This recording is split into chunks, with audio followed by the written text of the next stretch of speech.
vanarahva tarkuse juured on ka sünkroonsustes. Ja siis seda hinge ongi üritanud Jung uurida mõista, et milline on see inimhinge arhitektuur. See meie ühiskond ei ole nüüd teab, mis vaimuvalmiduses, et see on aga hästi statistiliselt perifeerne nähtus, et inimesed oma vaimuga tegelevad. Et mõnes mõttes ka sünkroonsuseks on vaja usuvalmidust. Ega juhuslikult Dalai Lama ei ole siis sealt Ramšales. Ja siis munk ütles mulle, et ta on küll. Ja siis küsib, et tahad kokku saada või? Et mis on astroloogia, ütleme selline psühholoogilise pilgu või teraapia pilgu all, et mis tema funktsioon on? Aine oli sissejuhatus psüühikasse, algas sõnadega, et siin majas me astroloogiast ja psühhanalüüsist ei räägi. Järgnev vestlus on salvestatud Kristjan Puusilla ja Raimo Kaarlaiuga. Kristjan ja Raimo läbisid siin mõned aastad tagasi või juba natuke rohkem jungiaanliku psühhoanalüüsi terapeutide koolitused. Need psühhoanalüütikuks siis õpitakse 5, 6, 7 aastat. Kristjan on ka tegev psühhoanalüütik. Tänaseks teemaks tuleb siis sünkroonsused ja mõiste on meil siis tuttav Carl Gustav Jungilt. Alustamegi Jungiga ja toome erinevaid näiteid sünkroonsustest. Kindlasti on tegemist ühe minu lemmikteemaga ja siin, head sõbrad, on vestlus Kristjani ja Raimoga. Saade sünkroonsusest. Mõiste on meil Carl Jungilt ja ma mõtlesin, et saate alguseks loen ette. Jungil ilmus 1951 selline raamat, mis siin samas meil ääre peal, Synchronicity and a Causal Connecting Principle, 1951. Ja sellest eessõnast ma tõlkisin ühe niiviisi põlve otsas, aga mõtlesin, et siia alustuseks on see hea ja siis hakkame siit edasi vaikselt minema. Kirjutab siis Jung. Selle artikli kirjutamisega olen nii-öelda täitnud lubaduse, mille täitmiseks mul aastaid julgust nappis. Probleemi keerukus ja selle esitamine tundusid mulle liiga suured. Liiga suur intellektuaalne vastutus. Ilma milleta sellist teemat käsitleda ei saa. Liiga ebapiisav, pikemas perspektiivis minu teaduslik ettevalmistus. Kui olen nüüd ületanud oma kõhklused ja lõpuks oma ainesega tõsiselt tegelenud, seda peamiselt seetõttu, et minu kogemused sünkroonsuse nähtusega on aastakümnete jooksul mitmekordistunud. Samas, kui minu uurimused sümbolite ajaloos ja eriti kalasümboli ajaloos tõid probleemi mulle üha lähemale ning lõpuks seetõttu, et olen 20 aasta jooksul oma kirjutistes sellele nähtusele viidanud, seda täpsemalt arutamata. Soovin panna ajutise lõpu sellele rahulolematule olukorrale, püüdes anda järjepidev ülevaate kõigest, mida mul on selle teema kohta öelda. Sünkroonsus. Ma annan teile üle. Võib-olla alustuseks palun siis võib-olla seda mõistet defineerida ja siis lähme sealt edasi nende mõndade näidetega ja võiks ka varju poolest rääkida. Defineerida saab ju väga lihtsalt ja otse ja kuidagi akadeemilise nurga alt ja ma arvan, seda on nagu Jung ka ise teinud, on ju. Aga kui võib-olla natuke tulla sellise rahvale mõistetavamasse maailma, siis võib-olla prooviks kuidagi loovamalt mõelda sellest, et mis see sünkroonsus siis on ja mis probleem üldse selle sünkroonsusega on. Et ühest küljest sünkroonsus ju siis tähistab mingit kahte sündmust või nähtust, mis satuvad vaatlejale või kogejale kokku ebatõenäoliselt. Ehk et midagi, millest mõeldakse või räägitakse, ilmub justkui materiaalses maailmas ka nagu siia samal ajal. Täpselt nii nagu praegu ilmselt keegi meist kolmest võis mõelda kohvi peale, et äratada ja kohvimasin hakkas tööle. Nii et meil on selline otsene sünkroonsuse kogemus kohe võtta. Aga iseasi küsimus on, ja ma arvan, me pärast jõuame ka sinna, et miks see sünkroonsus üldse vajalik on ja kust see nagu loodub, millest see tekib. Aga sellest võib-olla siis hiljem. Et ma arvan, et tavamõistes lihtsalt see selline sündmuste kokkusattumus, mis tegelikult ei ole pelk kokkusattumus, milleni me ka vast jõuame. Et see on see. Ja see üllatusmoment või vahel, et inimesed reageerivad sünkroonsustele väga erinevalt. et kes ehmub ära, on ju, kes arvab, et see on nüüd mingi ime, kes arvab, et see on võimatu, on ju, aga selline analüütilise poole lähenemine ikkagi vägagi tähelepanelikult püüab mõista, mis see on ja püüda ka siis jõuda selle juhtumiga nii-öelda enda isikliku psühholoogia või ka kollektiivse psühholoogilise olukorra juurde ja et see mõnes mõttes sünkroonsus on ka juhatus või viide, nii nagu meil on ka muu alateadlik materjal, nagu näiteks ka unenäod. Võib-olla siit oma poolt lisaks veel, et see sünkroonsus mõiste, et võib-olla ka see sõna ise, et võiks tähendada seda, et kui siis nii-öelda materiaalses maailmas sündmused joonduvad selliselt statistiliselt ebatõenäolisel moel ja võib-olla kui tuua siis nii-öelda see inimese sisemaailm siia veel juurde, et eriti siis, kui nii-öelda inimese siis psüühes toimuv ja välismaailma sündmused siis nii-öelda saavutavas mingis hetkes siis nii-öelda selle sünkroonsuse, et seda võiks ka selliselt mõista. Põrgata tagasi, et siis on kaks sündmust, üks on see inimese sees ja siis on väljaspoolne sündmus. Ja nii, kus ma teie jutust aru saan, et on sisemine pilt aga et on väline sattumus.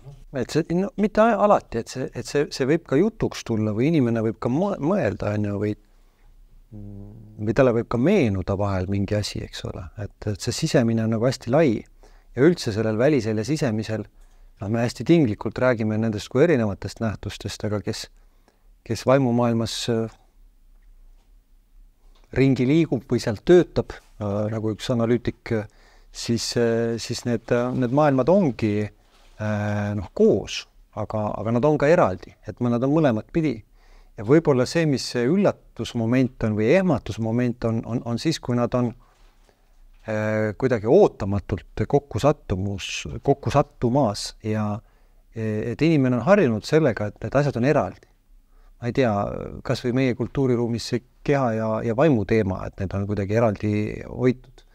Aga sellel hetkel, kui miski satub ühest maailmast teisi või nad satuvad sellisesse vahealasse korraga, siis psüühikale võib olla see nagu selline üle mõistuse.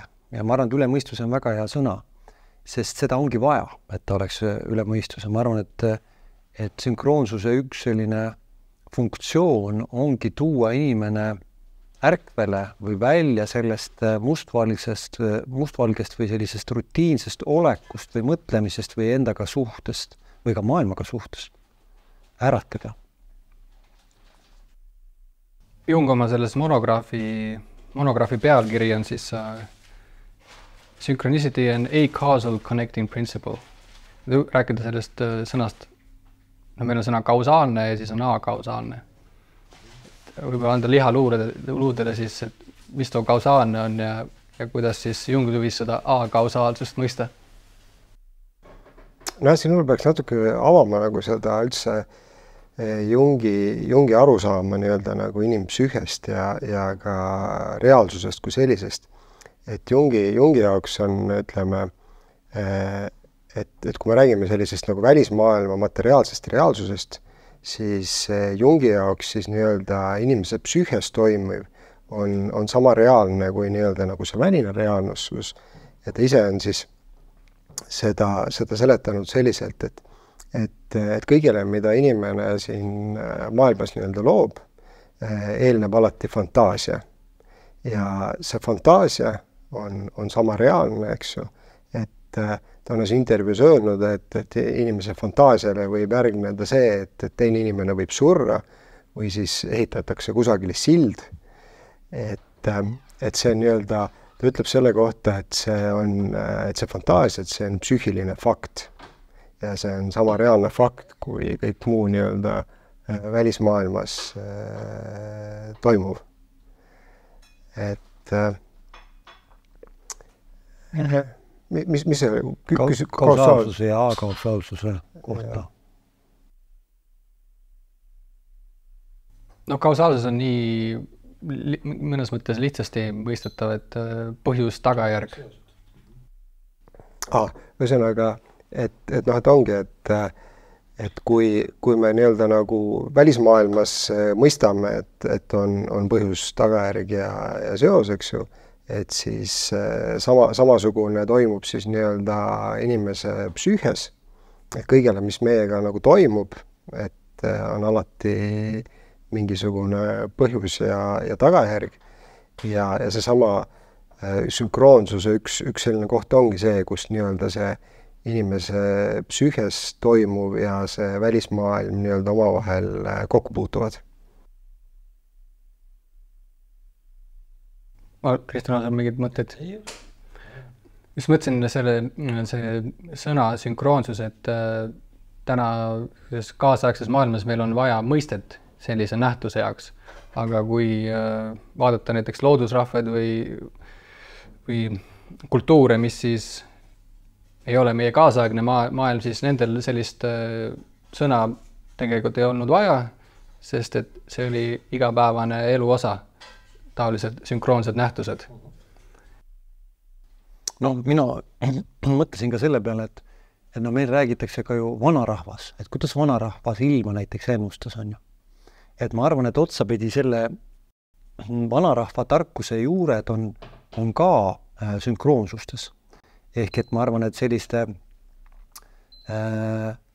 tähenduslike tähelepanekute summa inimese suhtes loodusega näiteks ja ka need juhtumised, mida tähele pandi, mis sisuliselt võisid ka olla sünkroonsused, et need järeldused sellise tuleviku ja ka oleviku kohta võisid vabalt tulla psühholoogilises mõttes sünkroonsuse kogemustest.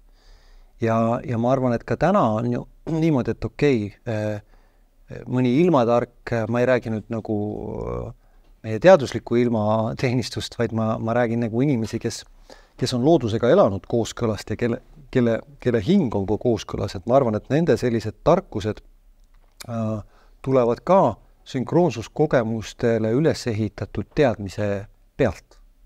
Ja see on see, mida nüüd ütleme selline kaasaegne selline ratsionaalsem mõistus väga lihtsalt vastu ei võta. Sest et seal oleks justkui nagu teatud lüli puudu või selline lüli, mis nagu nii-öelda raatsiole alluks või mis mõistuspäraselt oleks selles loogilises jadas. Ja võib-olla siin on ka see probleem, et miks üldse Jungi on nii mõnelgi koolkonnal või valdkonnal väga raske aktsepteerida, sest et sellisesse vaimu või hingemaailma minek tähendabki mõnes mõttes seda, et tuleb usaldada tähendusvälja, mis ei ole lõpuni veel vormunud või valmis. Et selles mõttes, kui me näiteks unenägusid analüüsime, siis ka et on unenägu, mis on justkui nagu nähtud ja ta on ka edasi öeldud sõnadega. See ei tähenda seda, et me saaksime nüüd, et see unenägu on nüüd valmis või et sellest tehtavad järeldused oleksid nüüd nagu selle kahe aspekti tõttu nagu täiesti kindlalt kivisse raiutud, vaid vastupidi, et unenäo tähendusvälja kättesaamine ja avamine alles algab sellest punktist ja sinna tulevad juurde nüüd selle inimese enda assotsiatsioonid, tema enda kogemus, tema enda läbinägelikkus, ühendus, tema tähendusväljad. Ja siis sellest moodustub teatud uus materjal, mille kohta siis võib teha järeldusi selle inimese psüühika kohta või tema teemade kohta. Ja sünkroonsusega on samamoodi osaliselt. Et sünkroonsele kogemusele endale järgneb nüüd see osa, et mida me sellega peale hakkame. Kuidas me seda tõlgendame. Ja kui nüüd panna see uks väga kiirelt kinni, et inimene nägi, mingi sünkroonne kogemus oli ja ta räägib selle loo ära, ta on võib-olla vaimustuses või uskmatuses või hästi uskumatuses, siis tegelikult see oluline osa on nüüd see, et mis sellest edasi saab. Et kas nendel juhtumitel on seost mingi olulise psüühilise materjaliga, mingi olulise teemaga või mingi olulise tasakaalust väljas olekuga selle psüühika puhul, et üks suur mõte, mida sünkroonsusest kirjutavad tekstid ikkagi räägivad, on see, et sünkroonsus ilmub või ilmneb sellistel hetkedel, kus psüühika on midagi väga olulist jätnud tähele panemata või meie teadlik pool psüühikast. Või siis me oleme ise kuidagi äärmuslikult ühte suunda kaldu või me ei saa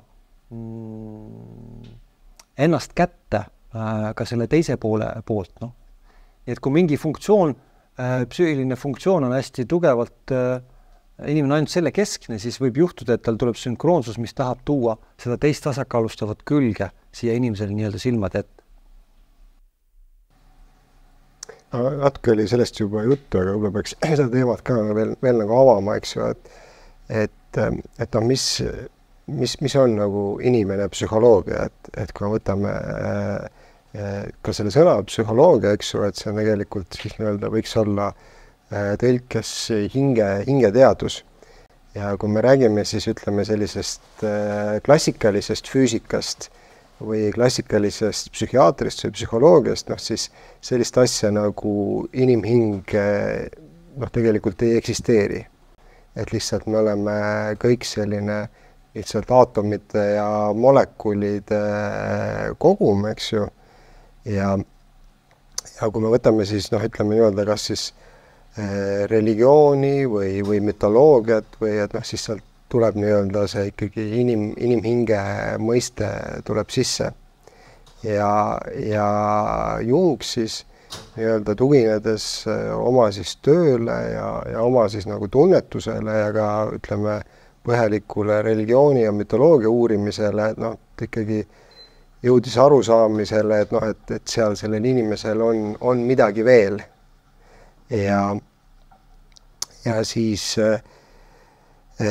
seda hinge nii-öelda ongi üritanud Jung nii-öelda uurida mõista, et milline on see inimhinge arhitektuur ja siis võib-olla ka see sünkroonsuse mõiste hakkas kooruma siis nagu mitmelt suunalt, et ühelt poolt on siis nii-öelda mütoloogia ja ka varasemalt ütleme antiikfilosoofiast see sama teema jookseb läbi, et kõik sellised ka muinasjuttudes mingisugused ended, märgid, et see kõik on kogu aeg olnud olemas ja rohkem hakkas siis see asi nagu ütleme sellist, et Jungi teema oli ka kogu aeg see, et ta oli seal nagu kahe maailma vahel, et ta oli nii-öelda nagu ühel aga seal mütoloogilises maailmas ja teises maailmas siis sellises kaasaegses teadusmaailmas ja seal oli ka pidev konflikt seal, kuidas ta tegelikult üritas siis nii-öelda opereerida mõlemas maailmas ja mitte siis sattuda seal teadusmaailmas nii-öelda nagu naerualuseks. Ja inimhing nagu ei lähe sinna teadusmaailma.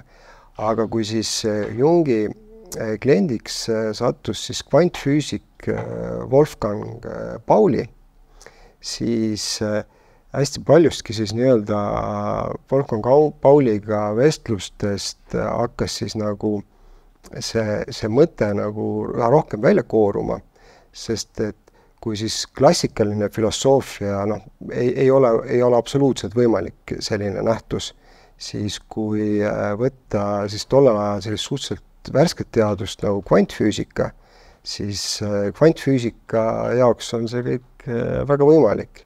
Et kui me räägime seal, ütleme neid printsiibid, mis kvantfüüsikas on, millest ka panuse andis Einstein sellel ajal, et siis kuidagi ta üritas siis nii-öelda seda kahte maailma siduda ja tänapäeva ütleme kvantfüüsika teooriate juures on see seletatav, et kui ütleme materiaalses maailmas siis kõik põhineb energial ja liikumisel, siis ka Jung tõi sellise mõiste sisse nagu psüühiline energia. Et siis kvantfüüsika kohaselt siis ütleme nii-öelda see psüühiline energia ja materiaalse maailma energia võib kõik nii-öelda üksteist mõjutada. Et üks hea näide on siis kuidas ma ei tea, eesti keeles on, inglise keeles on see quantum entanglement, et kui ühte osakest mõjutada sadade või tuhandete kilomeetrite kaugusel, siis samal hetkel valguskiirusel või kiiremini, eks ju, omab see mõju teistele osakestele, eks ju. Jah. Sikutaks veel seda niidi otsa, mis Kristjan rääkis, et sünkroonsuse, või no meil siin algusel juba juttu unenägudest ja kuidas siis teatav unenägu võib siis mõjuda inimesele või sünkroonsus võib siis avalduda, et näidata inimesele midagi, liigutada teda mingis kindlas suunas. Ja siin sellesama siis monograafi täitsa algusosas Jung kirjeldab siis oma rida siis neid unenägusid, mis ta nägi seal vahetult enne esimest maailmasõda, kus ta nii lühidalt öeldes nägi siis Euroopat kattumas vere ja kaosega. Ja kui ta sai siis, või kui juhtus esimene maailmasõda, siis see oli Jungile ka mingis mõttes kergendus, sest et ta sai aru, et ta hakka ise hulluks minema, vaid et ta püüdis midagi kinni läbi oma unenägude kollektiivsest alateadusest. Ja sealt ka sai Jungile tema see kollektiivse alateaduse teooria alguse või see oli ka tema sellises 1913 veel, ta oli veel nooremas eas, aga just see sünkroonsuse tervendav vägi, et me eelnevates saadetes, mis ma tegin Ursulaga, Kristjaniga ja Monikaga, siis oli juttu ka individuatsioonist. Et Jung on kokku, siin selles samas monograafis ta on rääkinud sellest, et sünkroonsus siis tõukab psüühet individuatsiooni poole. Aga natuke seda lahti tõlgendada. Mis see siis tähendab? Ütleme, mulle tundub, et tihtipeale, kui sünkroonsus meile nii-öelda külla tuleb, ja tegelikult ta tuleb külla, võiks öelda isegi igapäevaselt. Lihtsalt me ei pane tähele väiksemaid sünkroonsusi, et me paneme selliseid sünkroonsusi tähele võib-olla, mis on suured või vapustavad või kõigutavad või uskumatud. Ja nüüd on väga suur roll sellele, mis sellest sünkroonsusest edasi saab ja kas ta meid kuidagi toetub, on ka selle, et mis tähendus see esimesena sinna või mis reaktsioon üldse inimesel tuleb sünkroonsuse peale. Ja ma arvan, et see sõltub ka päris palju sellisest inimese isiksuse tüpaažist, et mida võib-olla ühekülgsemalt ratsionaalselt me oleme, seda vähem tähenduslikkust või seda vähem avatust sellele sünkroonsele kogemusele üldse avaneb. Ja inimene võib lihtsalt selle kinni panna. Mis seal ikka oli, aga puudutatud ta ikka saab, mingisugune emotsionaalne värving käib läbi, ja võib-olla see ei ole nüüd see vapustav tunne, et põnev, hakkame uurima, vaid on hoopis hirm, et kuidas saavad olla asjad tulla mulle, mida mina oma ratsionaalse maailmatunnetusega ei pea üldse kuidagi võimalikuks või tõeseks. Et see isiksus lööb nagu võrelema, minu enda tõde, minu enese kohta võib kõikuma lüüa. Ja võt nüüd, see on nüüd see koht, kus tegelikult isiksus saaks hakata kasvama või arenema, sest et meie kõige suuremad õppimise võimalused on ikkagi nende kohtade pealt, kus me oleme ise kõige ebaküpsemad või ühekülgsemad. Aga võt nüüd ise seda endast taibata ja sellega turvaliselt kuidagi jääda on üpris keeruline. Ja sellepärast ka need näited, mida Jung toob, toimuvad teraapia situatsioonis. Ja kui teraapias toimub sünkroonsus sessioonil, siis sellega saab kohe jaola. Või võiks öelda, et klient ei pea selle eest meeleheitlikult lõpmatuseni ära põgenema, vaid terapeut saab selle nagu fookusesse võtta või selle panna nagu stopp-kaadrisse. Ja võtta see ärevus mõnes mõttes selle pärast maha, et siin ei ole nüüd midagi hullu, mida karta, vaid pigem on see siin võimalus, millest hakata üles leidma seda, kuidas see sünkroonsus võiks olla seotud minu enda isiksusega või selle ühekülgsusega või selle problemaatikaga või traumaatikaga. Ja sellepärast ongi vaja hakata nüüd tegelema tegelikult selle tähendusvälja amplifitseerimise või laiendamise või lahtivõtmisega. Et meil on vaja jõuda nagu sümbolite tähendusteni. Ja tihtipeale inimene ise ju ei ole kursis asjade tähendusega. Et kas või seesama sitasitikas selles kuulsas näites, mida ta siis tähendab või tähistab, eks ole. Et võib-olla see argikeel ütleb, et ma ei tea, see on unenäos näed sitasitikat, et äkki tuleb palju raha või mingid siuksed, et meil on sellised nagu stereotüüpsed seisukohad ka tõlgenduste suhtes, aga on olemas veel siuksed, meil on jungiaanidena selline suur sümbolite raamat, kus me näeme, kuidas eri kultuurides üks sümbol on mis tähendus välja, et seal ümber on, ka arhetüüpses mõttes. Ja sama olulised on selle inimese enda isiklikud assotsiatsioonid. Nii et selles mõttes ka sünkroonsuse kogemuses olevatele nähtustele, nagu ma ei tea, kell või siis seesama putukas, neid tuleb amplifitseerida, tuleb aru saada, et mis lugu sellega on. Ja võt seda tööd ju inimene oma igapäevases elus, kui ta juhtub sünkroonsuse kogemusse ju ei tee. Et ta lihtsalt ehmatab või vaimustub, aga ta ei lähe sellesse loosse sisse. Aga inimene, kes on käinud teraapias, kellel ei ole sümbolitega töö enam võõras, kes on enam-vähem juba teadlik enda teemadest ja oma protsessidest, temale on oma loo sees mingi väga väärtusliku sümboli lahtimõtestamine ja seeläbi nagu seoste loomine võib olla läbimurdeline. Seal see võib tekitada väga häid taipamisi selle kohta, mis asi mul siis on, et selles mõttes see on see koht, kus see sünkroonsus hakkab tulema meile nagu abistajaks või avanejaks. Aga enne seda me võime olla nagu väga nagu kinni, nii et kui oleks statistika, siis ma väidan, et väga suurel hulgal sünkroonsuse juhtumistel ja väga suurel hulgal inimestel enamasti sünkroonsusest ei juhtu mitte midagi, et ta ei ärata üles. Täpselt sama statistika võiks öelda, et enamus inimesi me kõik näeme unenägusid, eks ole, aga kui paljud meist nendest unenägudest saavad ligi enda tõsisele teadvustamata materjalile ja oskavad selle ära integreerida teadliku poolega ja näha seal oma teemasid ja asju. Sugugi mitte. Sellega sa kohtudki võib-olla alles analüüsis ja enne seda on sul seal veel mitu vastupanu ja möödapuiklamist ja eitust ja nii edasi. Ja siin võib-olla on ka see, tuleb nagu selle Freudi ja Jungi maailma erinevus väga kenasti välja, et ma arvan, et Freud oli just nimelt selline inimene, kelle puhul see teatav ühekülgsus oma isiksuse tüpaažis ja ka selline erialane mõtlemine, seal oli välistatud, et mingi selline fenomen, mingisugune sünkroonne element võiks tulla tema ellu. Ja tavaliselt, mida me väldime, see ikka meie ellu ilmub. See tuleb nätaki sinna sisse ja teeb meile lahti selle asja. Ja siis ja kui psüühika teadlik pool ei ole võimeline seda vastu võtma, siis ta võib ka ära minestada. Ta võib ka kokku vajuda ja ärkab üles, ütleb, ma ei mäleta midagi, seda pole olnudki. Midagi sellist vist ühel korral isegi seal Jungi ja Freudi vahel nende kohtumisel juhtus.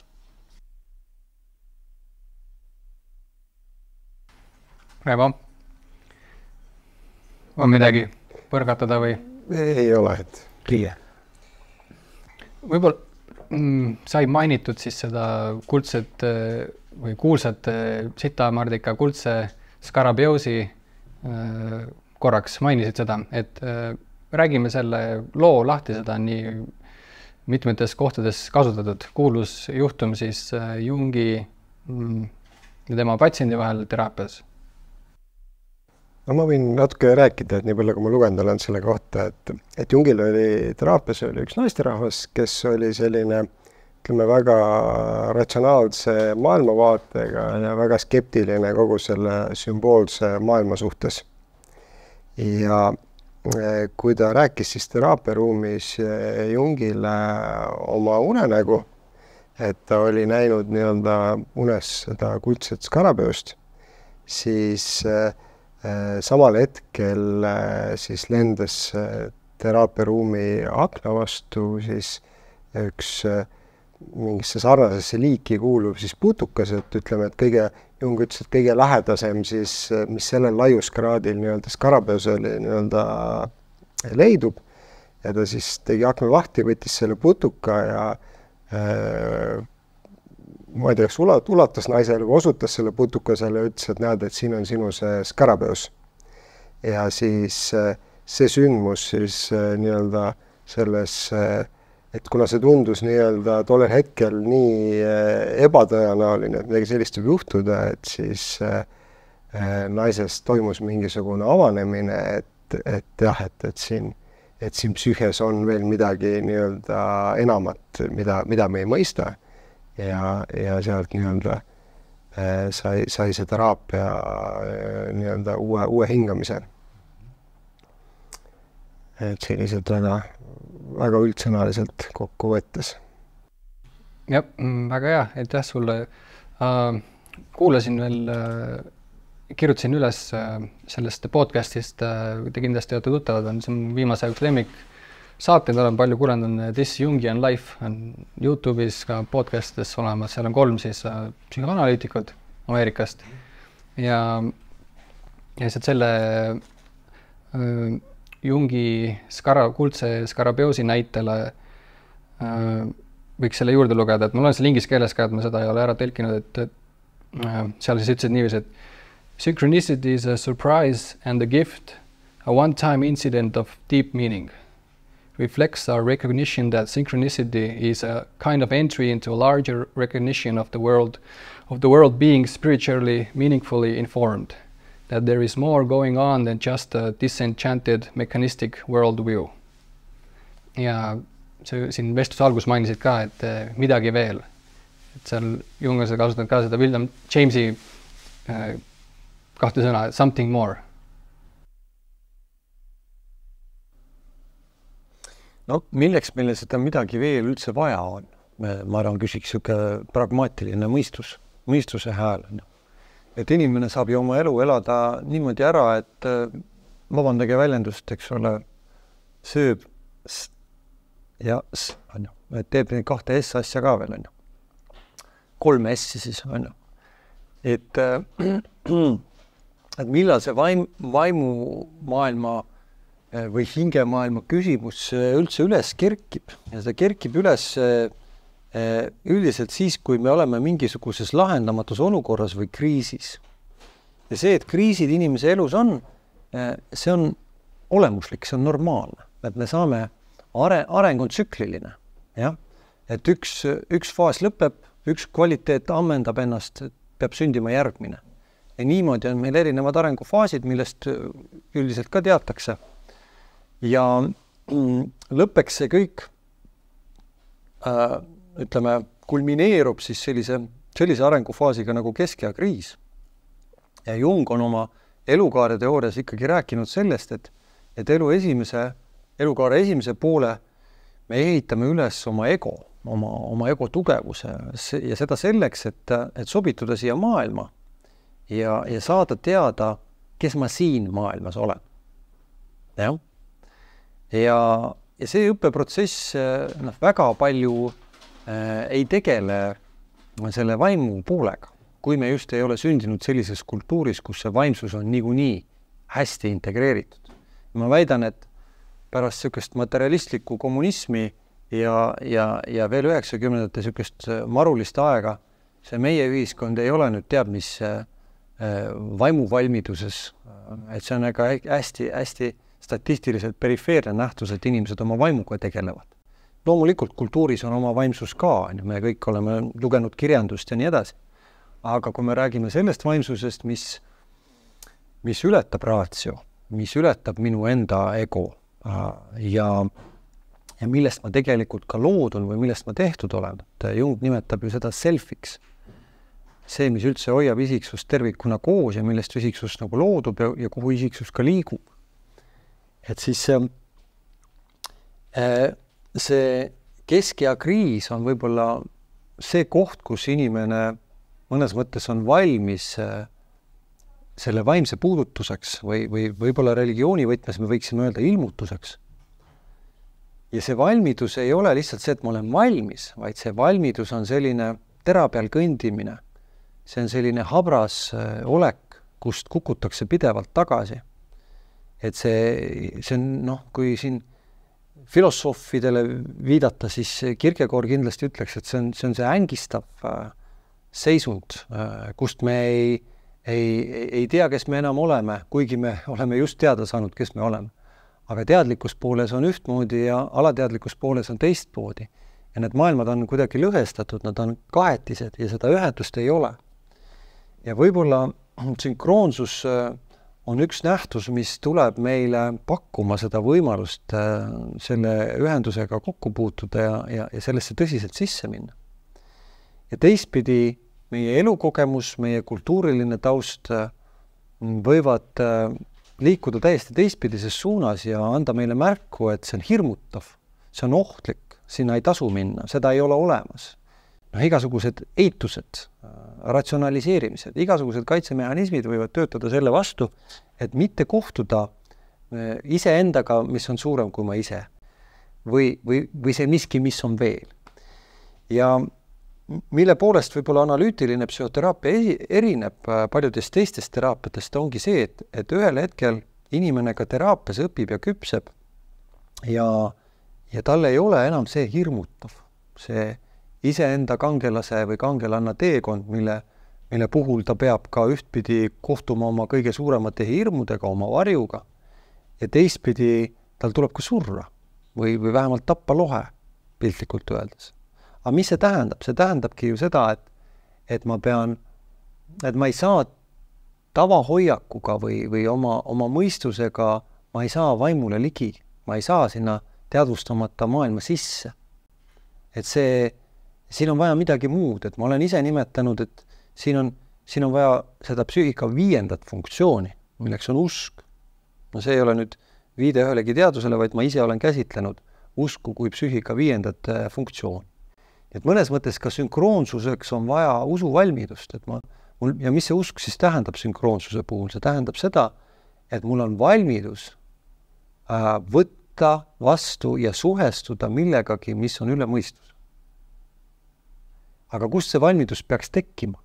Et kas meie maailm, meie maailmavaade, meie kultuur, meie enda mõtlemine, kas ta nagu toetab, kas ta valmistab meid selleks ette? Ja ma väidan, et mida kaugemad me oleme looduslikust või loodusest, mida kaugemad me oleme oma pärandist, oma arhetüüpsest materjalist, oma traditsioonidest, oma rituaalidest, mida kaugemal me sellest oleme, seda vähem tõenäolisem on see, et me saame ükskõik millist ust, mis avab meile selle teispoolse teadvustamata materjali, et me saame sealt nagu sisse kiigata või vaadata. Ja teistpidi jälle, mida rohkem me seda väldime, seda tugevamalt tuleb meile seda sõnumit andma. Ja ei ole üldse mitte vähe tõenäoline, ja ka minu praktika kinnitab seda, et mida jäigem on inimese isiksus või mida ühekülgsem ta on, mida rohkem ta on samastunud oma teadaoleva minaga või selle maskiga, persoonaga. Seda tõenäolisem on, et nende inimestes eludes juhtub asju, mis on nende jaoks üle mõistuse. Ja see sünkroonsus ei pruugi olla ainult ebatõenäoliste asjade kokkujuhtumine, vaid midagi analoogselt võib tähistada ka näiteks see, kui inimene teeb kõik selleks, et ma ei tea, vältida midagi, aga siis paratamatult ikkagi juhtub. Või ka sellised somaatilised asjad, et kuidas meie psüühika, meie mõistus kuidagi väga selgelt on garanteerinud seda, et minuga kehaga midagi juhtuks, aga siis just juhtub. Et inimese hing vajab ikkagi ühendust ja kui me seda ühendust ise ei võta, siis hakatakse sealt poolt võtma ühendust. Ja see võib olla hirmutav ja eematav.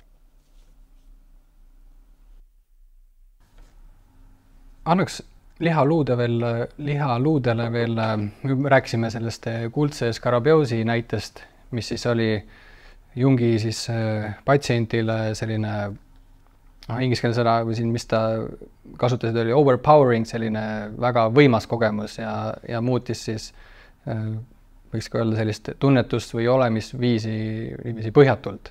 Aga Jung on toonud ka näite siis, see näide, mis ma palusin teil saateks valmistus lugeda Richard Tarnase Kosmos ja psüühe raamatust peatüki sünkroonsustest ja seal üks näide siis, mis nad tõid, oli Jung ja tema stopwatch või siis ütleme käekell või kell.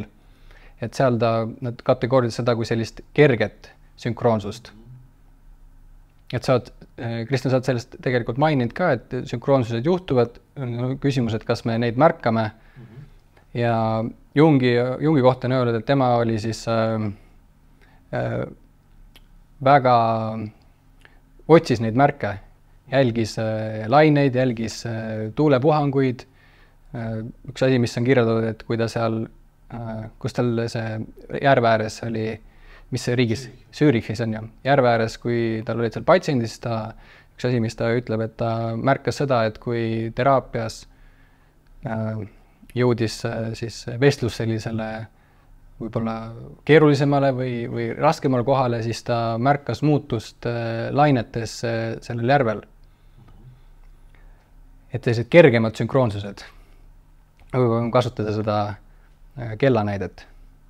Ahah, ma päris täpselt ei sõna-sõnalt see sisu nagu ei mäleta, aga ma tean seda, et ühesõnaga seal oli kuidagi, keegi tuli mingi raamatu avaldamise mõttega tema juurde, Jung laitis selle mõtte maha ja siis mingi ette küsis, et mis kell on ja siis nende kellanumbritega seal oli, näitas mingit aega või midagi oli seisma jäänud kell seal. Ja tal just kellassepa juurest tulnud, et see tema kell ei olnud nagu näidanud seda aega, mida ta arvas, vaid selle, et oli veel vaid tunnike aega lisaks. Ja siis ta nii-öelda ontliku enesevaatlejana ja teadliku inimesena korrigeeris või vaatas üle oma seisukoha selle kohta, selle hinnangu kohta, mis ta selle raamatule, avaldatavale raamatule nagu andis ja siis tegi nagu oma isiksuse jäikusele ruumi juurde ja muutis oma otsust.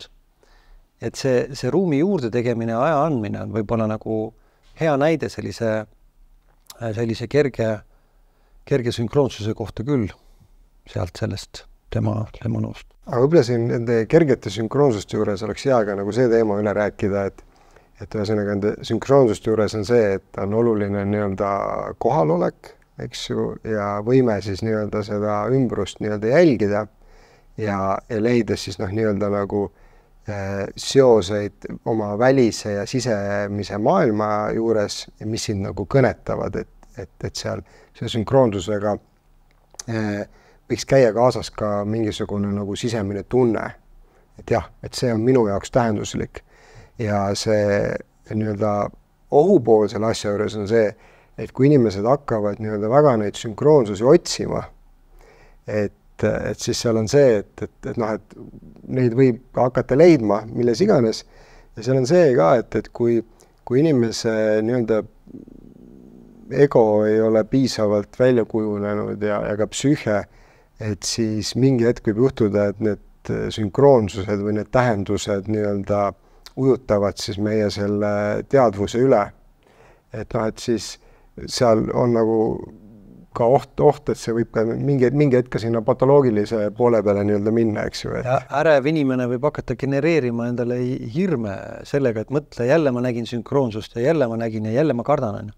Ehk et see sünkroonsus ei väljendu tema jaoks kui võimalusena kasvada, küpseda ja individueerida, vaid hakkab tööle just nimelt see punkt, mis parasjagu on teema või nõrk koht või probleem. Näiteks ärevus aktiveerub. Ja niimoodi läheb hoopis halvemini, mitte ei lähe paremini, kui lihtsalt öelda. Ja, tuleme veel selle juurde tagasi, siis võib ka nimetada sünkroonsuste varjukülg, aga veel räägiks siia juurde veel ühe näite, mis siis minu silmis on pigem selline mitte sealt varjuküljest, vaid selline tähendusrikas sünkroonsus, et ma olin 2022, ma arvan, et see oli novembrikuu, olin Arizonas elasin ühes kogukonnas indiaanlaste juures ja siis sinna tuli üks indiaanlane, keda keegi ei olnud umbes 12 aastat näinud ja veetsime temaga seal aega koos ja siis ta rääkis loo sellest, see siis lugu sünkroonsusest, kuidas tema siis noore mehena sattus oma esimesele päikesetantsule. Et see päikesetants on selline kord aastas toimuv tseremoonia. Preeria indiaanlaste või Lakotade üks selliseid pühamaid tseremooniaid ja ta ütles, et ta jõudis sinna päikesetantsule ja tal ei olnud mingit plaani tantsida. Aga kui ta jõudis selle mehe juurde, seal on siis 2 meest, kes siis seda, põhimees, kes seda vahendab, et tema nimi on siis inglise keeles intercessor, ta on selline nagu looja vahendaja, juhandab neid inimesi selles tseremoonias. Ja kui ta jõudis sinna, siis see mees küsis ta käest, et kas sa tantsid? Ja siis tema see kõrval, kes seal abiline oli, küsis, et kas sa oled valmistunud? Ja selleks tseremooniaks üldjuhul valmistatakse 4 aastat ennem, aasta ennem hästi intensiivselt. Ja ta ütles, et ei, ma ei ole valmistunud. Et siis see mees küsis, et mida sa viimati sõid? Ütles, et ma tund aega tagasi käisin McDonaldsis. Ja siis see vahendaja või see, kes seda läbi vaatab tal otse ja siis vaatab taevasse ja siis sellel hetkel lendas seal taevas kotkas ja kotkast lendas mööda vares. Ja siis see mees, kes seda lugu rääkis, tema siis see indiaani nimi oli, et vares lendab mööda. Ja siis ta vaatas seda kotkast, seda varest, näitas sinna peale, ütles, et sa tantsid. Et see on selline, kohati kerge sünkroonsus, selle enda inimese jaoks ka, või selle mehe jaoks väga suur asi, et ta sealt alustas oma seda päikesetantsu teed, aga see haakub selle Jungiga, et ta pani alati tähele neid märke, mida siis loodus saadab. Et nii nagu ka muinasjuttudes, nii ka päris elus on ju, vahel me sattume olukordadesse, kus me oleme nagu plindris või me ei saa hakkama või me ei oska nagu selle ressursiga, mis meil teadlikult on olemas, me näeme, et me ei suuda seda ülesannet lahendada. Ja sellistes olukordades sünkroonsus võib küll tulla appi selleks, et avada see arhetüüpne või alateadlik ressurss, millega ühenduse tekkides me oleme võimelised lahendama ära olukorda, mida me arvasime, et me ei suuda. Et mul tekkis nagu selline ühendus selle looga. Ja võib-olla psühhoteraapia ka analüütilises settingus, et sellel terapeudil on ka võib-olla see koht, et kui inimene sellise esimese hooga unenägudega on tihti peale samamoodi, inimene räägib, mul oli see unenägu, aga ma ei tea, sellest ei ole mõtet väga rääkida. et ta ise paneks selle kohe kinni või kõrvale, sest ta arvab, et seal ei ole nagu midagi. Et nagu oli unenägu, aga mis seal siis ikka nii olla saab, on ju. Aga kui need tähendusväljad hakkavad nagu koonduma sinna ümber ja neid saab avada ja nende eest ei pea ära jooksma, vaid meil on aega seda vaadata, siis inimene saab ühendust ja ta hakkab taipama, mis teda kus on puudutanud. Ja ma arvan, et tänapäeva inimese võib-olla üks selline takistus, miks ta sünkroonsust ei suuda tõsiselt võtta või üldse sünkroonsusega ei suhestu, isegi siis, kui see juhtub, on see, et meie meel on hõivatud kõige muuga. Ja ma võin isikliku näite ka tuua, et ma käisin aastaid tagasi, ma olen mitu korda käinud, aga esimene kord, kui ma käisin Santiago teel rännakul, siis ma käisin seal ühe naisterahvaga, kes oli minust märkimisväärselt vaimselt küpsem. Ja mina muudkui käisin ja põhieesmärk mul käis oli, et jõuda õhtuks sellesse kohta, kuhu oli planeeritud. Ja see siht silme ees ja füüsiliselt vastu pidada ja vaadata, et midagi juhtuks ja et süüa oleks, et sellised baasvajadused oleks nagu rahuldatud, see oli nagu aeg. Aga minu kaaslasel, temal ei olnud see üldse oluline, mis kell ja kuhu ta jõuab, on ju. Et tema ainult vaatas mind aeg-ajalt ja oli vägagi ühenduses selle ümbritsevaga ja muigas aeg-ajalt. Ja andis mulle seda ruumi nagu olla niimoodi. Ja tema samas, võiks öelda, oli oma maailmas nagu väga hästi ühenduses, sest õhtuti meil oli siuke jutuajamine, et mis sa siis täna nägid ja kogesid, et jagame natuke. Ja need olid need kohad, kus minu maailm nagu jäi nagu niimoodi kukalt kratsima, et mis ma siis ikka räägin, et jõudsin sellest punktist sinna, siis seal nägin seda ja siis läksin sinna. aga tema lood olid nagu muinasjutud. Küll ta leidis sealt tee ääres selle asja, siis ta kohtus selle inimesega, nendega oli mingi lugu, on ja. Et mõnes mõttes tema maailm esindas sellist muinasjutulist ja sünkroonsuse poole maailmat, ühenduses olevat maailmat ja minu pool sellist täiesti kitsast, ratsionaalset, füüsilises maailmas eksisteerivat maailmapilti. Ja seal juhtus selline asi, et sealt, kui Prantsusmaa poolt tulla või nii-öelda idast tulla, siis viimane päev, enne kui sa jõuad Santiagosse, on Monte Coso, on selline suur rist on seal ja see on selline, kõik teed saavad seal kokku. Ja siis ma jõudsin sinna, muidugi ma liikusin ka natuke kiiremini, võib-olla jõudsin mõned sajad meetrid enne teda ja siis jõudis ka tema, on. Ja siis seal oli üks selline saksa mees, kes jõudis sinna, kes tohutult vatras, saksa keeles hakkas selle minu tuttava naisterahvaga rääkima ja rääkis, näitas kaarte, kus ta siit tuli, mis plaanid tal on. Ja ühel hetkel ma tunnen, et mul hakkab füüsiliselt nagu imelik, hakkab väga nagu paha seda meest vaadates. Ja mingi aeg edasi ja ühel hetkel mul tekkis siis taipamine, ma sain aru, et aga mina ei olengi see nagu see saksa mees.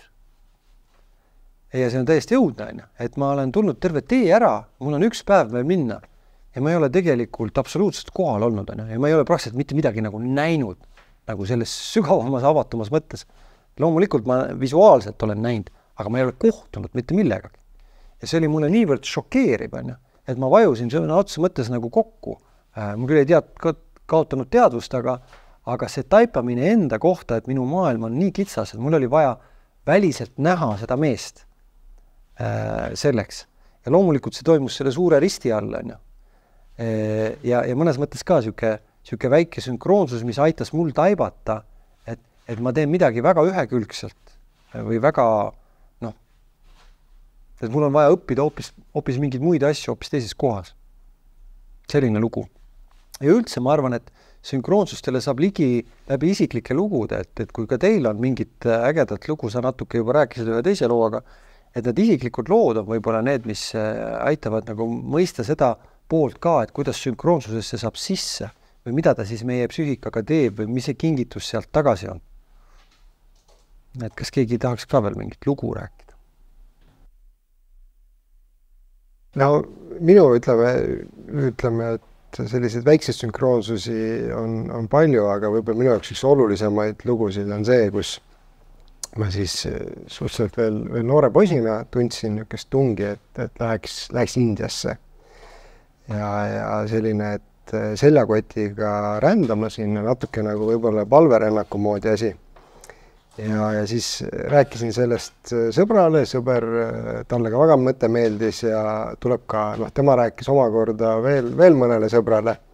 Ja siis lõpuks me olime seal reisil 5 ja ütleme, et see ei olnud nagu päris see reis, mida ma nii-öelda nagu vaimusilmas ette nägin. Ja eks seal oli natuke sellist nagu pidutsemist ja minu jaoks natuke liiga pinnapealne aga nii palju oli, et mul olid mingid sellised sihtkohad, et seal käia seal Varanasis ja Ganges-ääres ja siis seal mägedes Dharamshalas, kus on see Dalai Lama residents. Ja siis ühel hommikul seal Dharamshalas kuskil hotelli katusel baaris istudes, kus sõbrad juba hommikul nii-öelda alustasid õlledega, ma tundsin, et okei, et mul nagu ei istu see, et ma vajan natuke nagu omaette olemist. Ja läksin siis sinna Dharamshala linna peale jalutama. Ja siis jalutades seal on päris palju sellised munkasid, et üks munk jalutab mulle vastu ja vaatab mulle otsa. Aga niimoodi vaatab nagu mulle otsa, et nagu ta tunneks mind. Ja siis kuidagi selline kummaline kohmetu hetk oli ja et ma jäin seisma ja tema jäi seisma, ütles mulle tere ja ütlesin talle tere ja jäime siis nii-öelda juttu rääkima ja siis küsida, et mis ma siin teen ja siis rääkisin talle, kus ma olen ja kes ma olen ja siis ütlesi, et oligi mul see nagu see natuke nagu palverännaku teema ja budism mind väga huvitas ja siis küsisin, et Dalai Lama seal väga tihti seal Dharamsalas, kus ei ole, et ta reisib ringi, et ega juhuslikult Dalai Lama ei ole siis seal Dharamsalas. Ja siis munk ütles mulle, et on küll. Ja siis küsib, et tahad kokku saada või? Ma küsin, et mis nagu naljakas küsimus see on, et kas selline asi on nagu võimalik, eks ju. Ja siis ütles, et tule kaasa.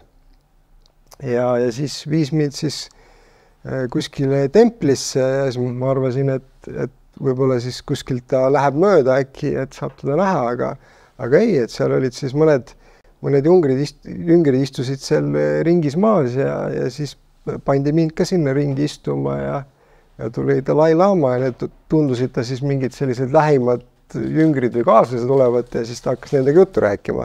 Ja siis mina ka see seltskonnas, eks ju. Ja siis ta muidugi seal viskas kõvasti nalja põhiliselt ja kõige rohkem naeris iseenda naljade üle, nagu väga mõnus olemine oli.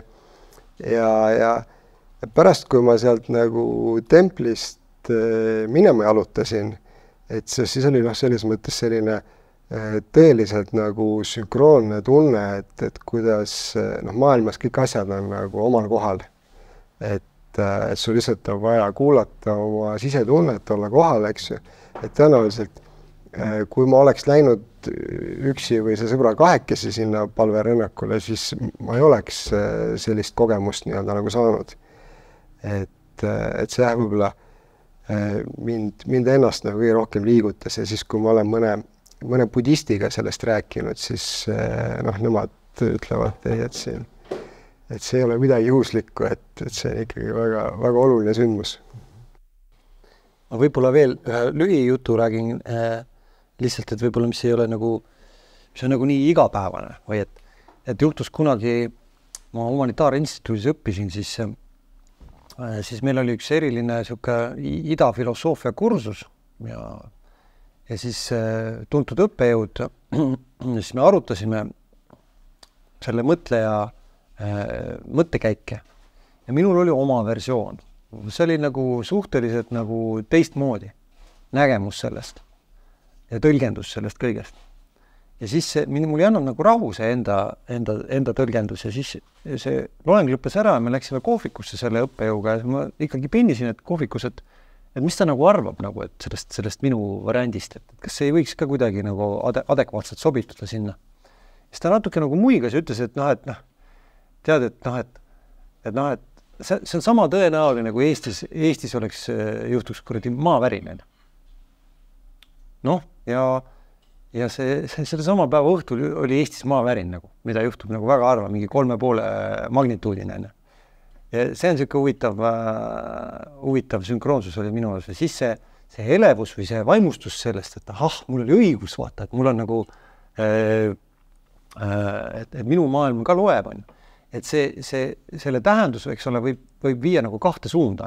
Ühtpidi me võiksime vaadata sellises positiivses võtmes, et individuatsiooni mõttes see andis kinnitus sellele, et minu enda mõtted nendel on nagu roheline tuli, et ma võin seista oma ideede eest, ma võin selles suunas liikuda. Aga ma arvan, et teistpidi signaal võis olla ka see, et vaata, et sa nüüd liiga uhkeks ei lähe, et sa nii-öelda inflatsiooni ei lähe oma egoga, et ära ei tõuse nii-öelda argikeeli. Et mõlemat pidi, et sellel sünkroonsuse tõlgendusel võib olla ka erinevaid teid, nii nagu unenäolgi on. Et üks ja sama unenägu võib ka tähendada erinevaid asju, nii ühes ja sama inimese jaoks isegi erinevatel aegadel. Võib-olla üks asi, millest me ei ole väga nagu rääkinud, on see, et üks pool on see, et sünkroonsused juhtuvad meil elus mingi kriitilistel hetkedel, et meid suunata kusagile. Aga siis räägitakse ka sellest, et kui me justkui nagu elus oleme nii-öelda õigel teel ja iseenda kontaktis, et siis hakkab neid sünkroonsusi nagu palju juhtuma ja siis, et see on kuidagi siis nii-öelda universumi, kuidas see eesti keeles on winks, et niimoodi pilgutab sulle silma, et sa oled nii-öelda õiges kohas, eks. Ilusad lood. Mõtlesin ka, kui ma selle saate peale mõtlesin, et just seda aspekti, et jagada sünkroonsuse lugu, siis mõtlesin, et millist lugu võiks rääkida. Siis mul kohe kargas pähe kõige hiljutine, mis oli umbes 6 aega tagasi. Mul oli täpselt aprilli lõpus vanaema sünnipäev. Ja vanaema siis läks teise ilma eelmise aasta oktoobris. Ja siis oli see päev, see oli vist laupäevane päev, kui oli vanaema sünnipäev. Ja mul kõikide sugulaste lähedaste sõprade sünnipäev on kalendris kirjas.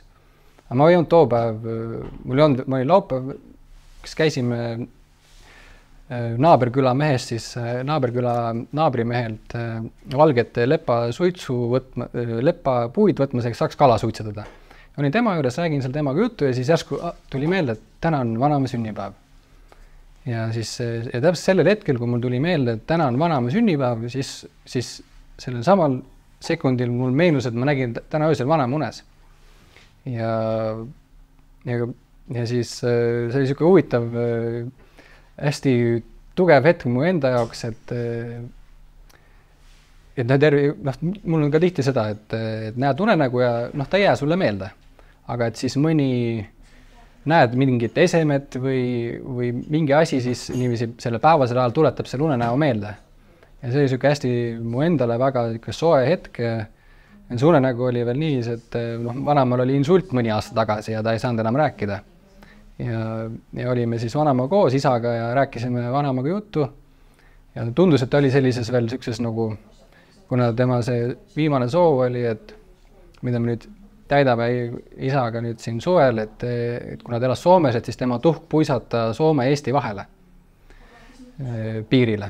Ja vana mul praegu veel maa laidas, et ootab oma seda sängitamist siis Soome lahte. Ja see unenägu oli siis, kui vanaema istus ratastoolis, rääkisime siis temaga juttu ja tundus ka, et ta oli selline rõõmus ja ütles, et tal on siin suured aknad ja ta vaatab, mis siin toimub. Et mulle selline, viimasel ajal ma olen niiviisi, viimasel paaril aastal ma pigem unenägusse suhtun niiviisi, ma noppisin ennast James Hillmanilt, et vähem proovida seda kindlat nagu tähendust endale välja mõelda, vaid et see, kuidas see mind tundma pani ja kuidas vanaema oli niisugune rõõmus, ütles, et tal on siin suured aknad, et ta vaatab, mis siin toimub ja tal on nagu hea olla ja meil oli niisugune hästi nagu lõbus ja niisugune soe õhustik. Ja niisugune viimase aja tugev sünkroonsus ja koos siis nii unenäoga, aga ta oli siin nagu natuke teistpidi, et tuli selle sinu looga veel meelde üks killuke sellest samast palverännakust, et mõnes mõttes võiks öelda, et pärast seda taipamist see viimane päev ja selle järgnev päev olid väga teistsugused. Ja see päädis siis sellega, et Santiagosse jõudnuna me läksime veel sinna Finisterra või see mereäärne, see kõige läänepoolsem tipp, mis omal ajal oli nagu maailma lõpp, sest Ameerika oli veel kuidagi avastamata. Et sinna minnakse siis ka nagu. Ja juhtus nii, et me läksime siis sinna, seal palveränduritel on kombeks oma riided ära põletada, siuke rituaal teha. Paar palverändurid seda ka tegid ja oli siuke päikese loojangu hetk ookeanisse. Ja me olime seal sellises teatavas rituaalses õhustikus. Ja ma tean täpselt seda kellaaega, millal see päike loojus. Ja ma mäletan seda õndsustunnet, et lõpuks oli siis nagu sümboolselt ka kogu see rännak ära lõppenud. Väga eriline tunne oli. Ja siis 2 päeva pärast ma läksin koju, lendasin Riiga ja Riiest hakkasin bussiga sõitma Pärnusse. Ja siis ma sain kõne oma isalt, et minu vanaisa on lahkunud. Ja kui ma hiljem siis hakkasin uurima, et mis kell ta lahkus ja mis päeval on, siis see oli täpselt selle samale hetkel, kui mina seal Finisterras see päike loos. Et selline võimas sünkroonsus ka. Mul ka veel üks lühike nii, et oli üks sugulane suri ära kunagi ja varakevadel. Nii et lumi oli veel maas ja siis peale matusetaalitust rääkisin ta tütrega juttu ja selle meie jutu ajal nii-öelda mesilane tuli lendas selle tütre peale. ja see huvitav koht oli selle juures see, et sellisel aastaajal veel tegelikult nagu mesilas ei olnud üles ärganud ja et see, et ta isa, kes ära suri, oli mesinik. Et see oli niisugune küll, tõi tolles hetkes nii-öelda kõigile pisara silma.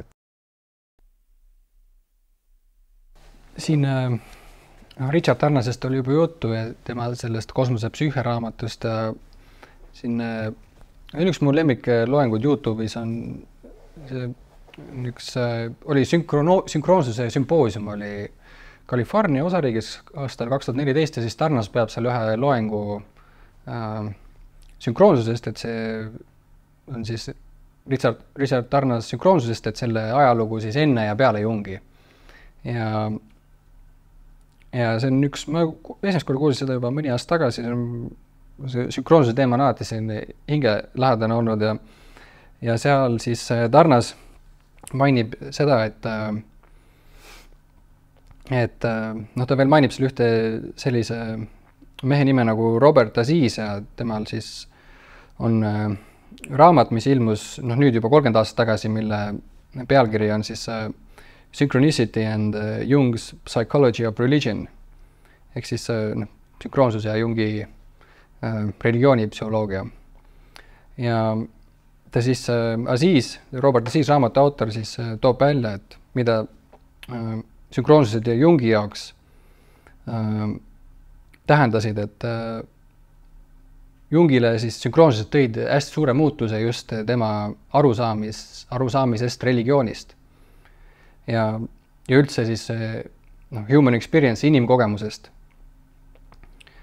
Ja ta ütleb siis, et Jungil tervenemine toimus siis, kui see ingliskeelne sõna on numinos eesti keeles. Jah, ilus sõna ka. Et selline pühaliku ilmnemine. Et selle see on siis, et siis Jungil oli väga oluline siis see religioosne kogemus ja see numinoosne ilmingule tulek. Seal ta siis küsib ka niivis, et see on meie selline taasühendus arhetüüpidega. Et läbi unenägude, nägemuste,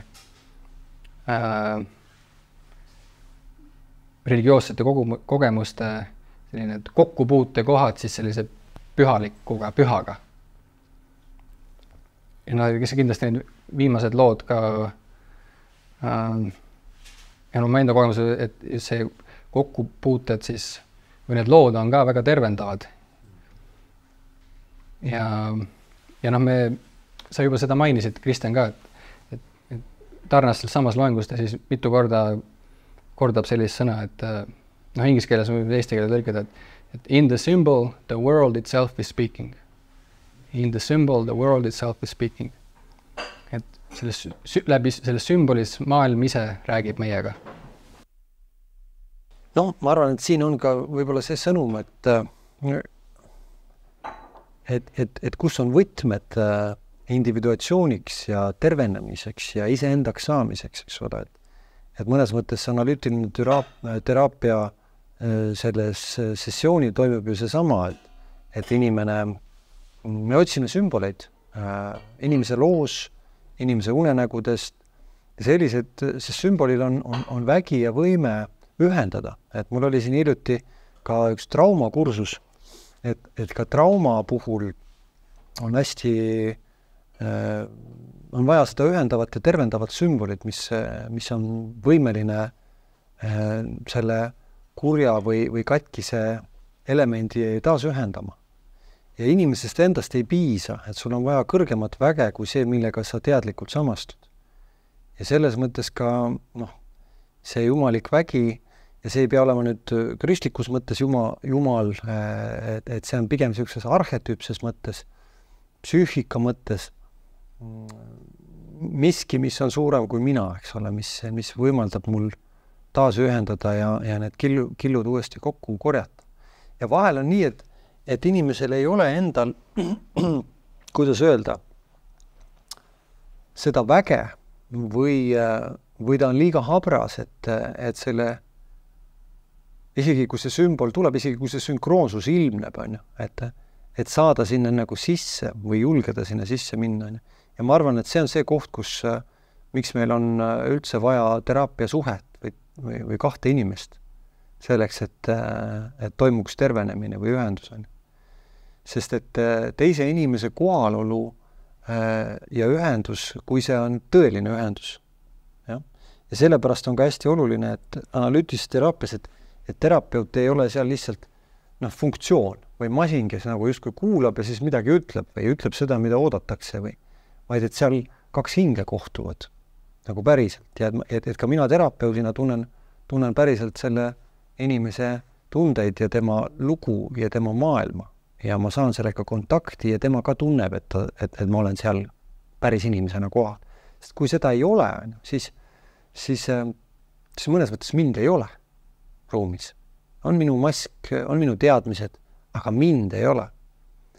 Ja selles mõttes see teine inimese kohalolu, me oleme ju tulnud päris suhtest või päris ihust, päris vaimust. Ja me oleme sellest kuidagi eraldunud või eemaldunud või kaugenenud või meid on hüljatud sellest ühendusest ja selle ühenduse taasleidmine on ülimalt oluline. Ja ma usun seda, et inimühenduse olemasolu on hüppelava või läbi selleks, et inimene saaks ühendust nii kõrgemaga selles mõttes, mis inimene ei ole ise, kui ka kõrgemaga selles mõttes, mis ta ise on. Ja vahel need asjad ongi üks ja seesama. Aga ainult raatsio pealt toimiv inimene, teda ei veena jutt, eks ole. Kogemust on vaja. Ja selles mõttes ma ütleks, et religioossus avaneb ja algab sellest kohast, kus inimene saab kogemuse, kus ta saab puudutuse. Ja puudutuse väljendumise võimalusi on lõputult, need on erinevaid. Aga esimene asi, millega me kohtume selle puudutuse puhul, on meie enda hirmud ja meie enda ühekülgsus ja see võib saada, ja meie enda mõistus. Ja see võib saada takistuseks, et me ei suuda seda puudutust vastu võtta. Me tõukame ise ennast sellest ära. Et mõnes mõttes inimene, haavunud inimene eriti, ta jätab ise enda üksi, sest et tal ei ole olnud seda, kes ta vastu võtab või kes teda hoiab või kes teda armastab. Ja kui teraapia suhe võimaldab aidata inimesel olla ühenduses nii palju, et see armastus hakkab uuesti vähemalt elama, siis selle elamise pealt saab inimene teha ka usuhüppe või hingega kohtumise sammu. Et võib-olla veel sellest tulles selle juurde tagasi, et kui Jung ja religioon ja religiooni psühholoogia, et siis see on ka YouTube'is olemas üks Jungi lõik kuulsast intervjuust, kus Jungi käest küsiti, et kas ta usub Jumalasse ja siis Jung ütleb, et I don't believe, I know. Ja selles veel mitmes intervjuus, kus ta küsitakse usu kohta, siis ta ütleb, I just cannot believe, I need to know. Ja mis ka siis ütleme, et kui varasemalt siis kõik, mis oli siis müstiline, tavamõistes üleloomulik, et see kuulus siis nii-öelda religiooni valda, aga Jung ei rahuldunud sellega, et ütleme nii-öelda, et kõik üleloomulik või imed, et see on nii-öelda siis kiriku monopol, eks ju. Ja siis see sünkroonsuse nagu lahti mõtestamine justkui aitas tal siis nii-öelda eraldada siis nii-öelda selle psüühia luminoosse osa siis tolle aja kehtivast nii-öelda religioossest doktriinist või. Ja ka sama see lause, et kus ta ütleb, et ta ei usu, et ta teab, et seda tol hetkel ta sai väga palju kriitikat selle pärast, et mis mõttes sa ei usu Jumalat, eks ju. Aga tegelikult seda mõistet valesti, et Jungil ei olnud vaja uskuda, et ta teadis, kuidas asjad on. Aga ma julgeksin tõlgendada seda lauset veel niimoodi,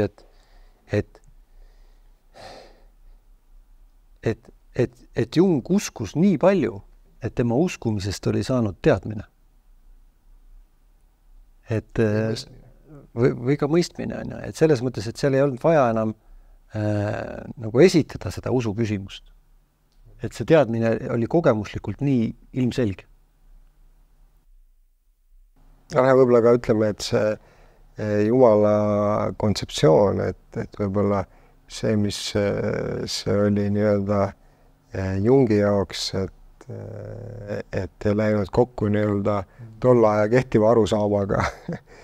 et ka selles mõttes ka ka siin meie Eestis, eks ju, et me oleme kõige ateistlikum rahvas, eks ju, kui küsitakse, kas usute Jumalat, aga samas väga, väga spirituaalne, et lihtsalt ongi, et see ei pea olema nii-öelda kõigi jaoks Jumal see valamees seal pilvepiiri peal. Et Jung mitte ainult ei kodeerinud lahti ja ei teinud mõistetavaks meile psüühikastruktuuri inimesel, vaid mõnes mõttes Jung tegi seda sama ka Jumalaga oma erinevates teostes. Ja kolmandaks veel ühendas veel ära inimese ja Jumala omavahelised probleemid ja dilemmad sellisesse terviklikku kooslusesse, et see teine teisesus on kuidagi koeksisteeriv Jumala ja inimese vahel. Ja muidugi, mis veel võib-olla selle juurde mainida, et Jung oma eluajal oli suhteliselt ettevaatlik kõike, mis puudutab nii-öelda müstikat, sest Jung noore mehena üks tema esimesi avaldatud teoseid oli Seven Sermons to the Dead, see eesti keeles siis 7 jutlust surnutele vist selline tekst, see on selline väga gnostiline tekst ja ta sai selle teksti pärast tohutut kriitikat ja see nii-öelda mõjutas nii-öelda tema väljaütlemise ja avaldamise tema elu jooksul, et millest ka see võib-olla see punane raamat, mis alles avaldati väga, väga palju aega peale tema surma, et ka ütleme, et see sünkroonsuse mõiste, et see algas tal ka suhteliselt nagu noore mehena, aga ta selle nii-öelda kirja pani ikkagi sellises oma hilises perioodis. Juba enne natuke aega tagasi mainisime sellist, põgusalt rääkisime sünkroonsuste varjuküljest, et võtame korra selle teema ka läbi, et mis Tarnas tõi siin, kui ta 3 näidet tõi siin negative synchronicities, negatiivsed sünkroonsused. Esimene on see, ta nimetab seda inglise keeles perfect storm. Siis eesti on see, et kõik läheb halvasti. Meil on ka see ütlus, et enam hullemini minna ei saa, et järsku leiad ennast sellisest olukorrast, kus et ei lähe üks asi, ei lähe valesti, vaid et päris mitu.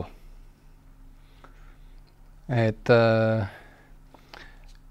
ja siis sa mainisid seal sellist selline liigne tähenduse või sünkroonsuste otsimine selles This Jungian Life podcastis. Nad isegi nimetasid selle, eesti keeles on see apofeenia. Vaatasin, ma kirjutasin selle eestikeelse tähenduse üles ka, et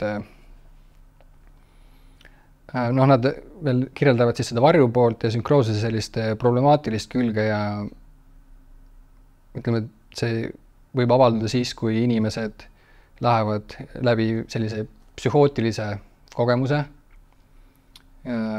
ja ka sellise skisofreenia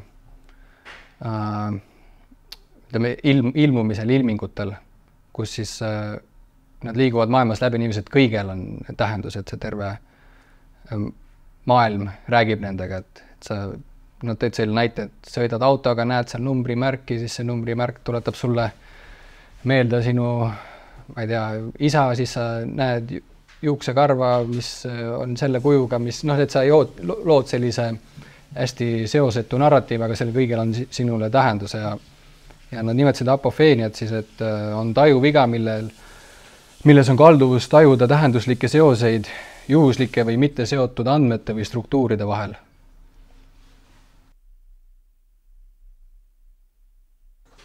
Tuli meelde see film, see Piinatud geenius, mis oli selle mänguteooria looja, mul see nimi ei tule meelde, et kus ta nii-öelda läks hulluks sisuliselt, et nägi kõiges nägi seosed, aga oli ka geenius, eks ju. No mina mõtlen ka niipidi, et kui me siin täna oleme rääkinud, mina olen pigem rääkinud selle koha pealt, kuidas me ei saa sünkroonsustesse sisse või sellele materjalile, mis seal all on. Et me oleme liiga rigiidsed ja et see ego on võib-olla liiga kas ühekülgne või jäik, siis võib ju mõelda ka teistpidi, et see arhetüüpne kollektiivselt teadvustamata materjal tahab sealt poolt tungida inimese teadliku poolde sisse. Ja võt siis on nüüd see küsimus, et kui ta tungibki sisse ja kui see ego ei ole piisavalt tugev ja ta ei ole valmis selle materjaliga kokku puutuma, siis ta võib katki minna. Ja sellepärast ma ikka rõhutan, et on niivõrd oluline, et inimesel oleks tugev, terve, väljakujunenud ego. Et see mina-teadvus või see teadliku poole tugevust on just nimelt vaja selleks, et me ka väga rasketes kriisiolukordades, traumade puhul või ka mis iganes olukordades, kus see psühhootiline materjal tahab tulla meie teadliku poolde ja üle ujutada, et siis me ei murduks ära. Ja see võib juhtuda. Ja selles mõttes tulles tagasi teraapia juurde, siis ma arvan, et analüütiline psühhoteraapia pakub inimesele ka just nimelt võimalust saada ka vaimselt tugevaks, just nimelt selles mõttes, et inimene kannab ise oma raskust välja, et ta ei lagune selle all ära ja ta ei ole ka nii-öelda kahuriliha iseenda psüühika sügavamate kihtide materjalile, sellele psühhootilisele poolele, et ta tegelikult suudab nagu võidelda. Nii et ma arvan jah, et see sünkroonsuse varjukülg tuleb välja ilmsiks siis, kui ego on nõrk.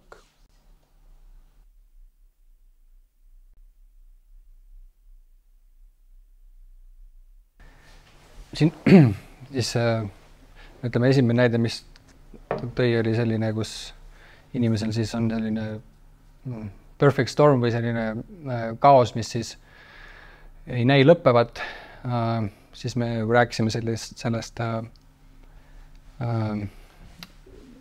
suuresti, ütleme sellisest tajuveast siis, kus otsitakse tähendust võib-olla liiati palju ja nähaksegi seda liiati palju, et ja siis Jung tõi veel välja sellise varjukülje sünkroonsusest, kus negatiivsed asjad siis juhtuvad ühe kindla inimesega. Ja siis see inimene tajub, et need asjad, need jõud, mis tema vastu on suunatud, et need on tingitud teistest inimestest. Ja et see on selline paranoia vorm. No vot, et kui me ei ole valmis oma materjaliga ise kohtuma, siis on loogiline, et me projitseerime selle mujale ja süüdistame teisi oma enda hädades.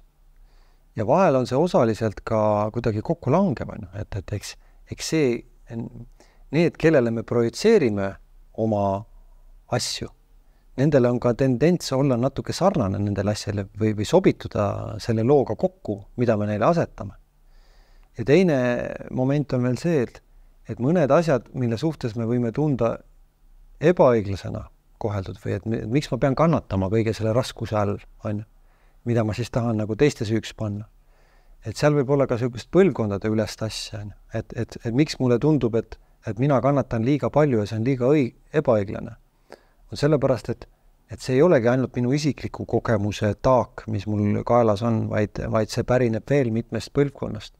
Ja me näen oma töös ju ka, et kui inimesel on konkreetne teema, mis on hästi aktiivne või aktuaalne, millega tegeldakse või mis on traumaatiline, siis me uurime põlvkondi tagasi, vanemaid, vanavanemaid ja me näeme, et see muster võib olla seal selles liinis juba varasemad sees.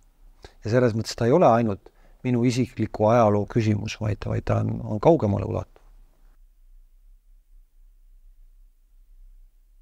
Ja kolmandana siis ta tõi sellise näite, kus selline, räägime siis sünkroonsuste varjuküljest, et kus siis inimesel tekib sünkroonsuste, tekib ka, ütleme siis, positiivne sünkroonsus. Aga sellega kaasneb siis teatav inflatsioon, egoinflatsioon. No seda ma vist natuke oma näitajal võimalusena juba illustreerisin.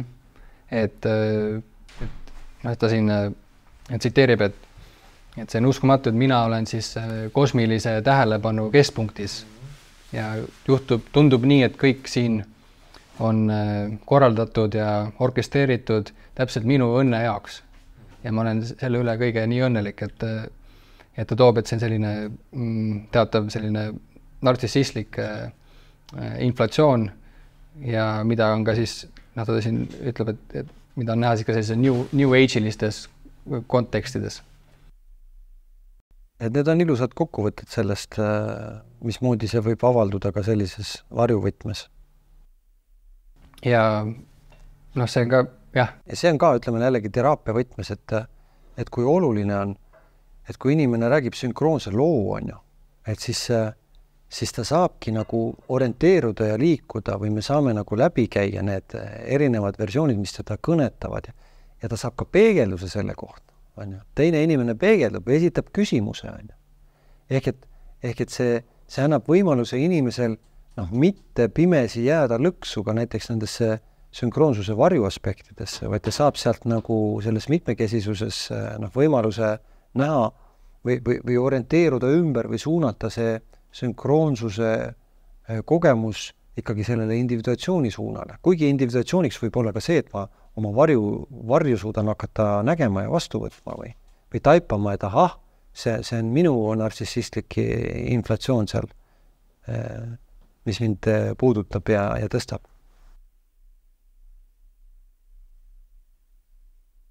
Lõppu veel üks teema, aga see kokkuvõte, et ma seda mitu korda on siit jutust juba läbi käinud ka,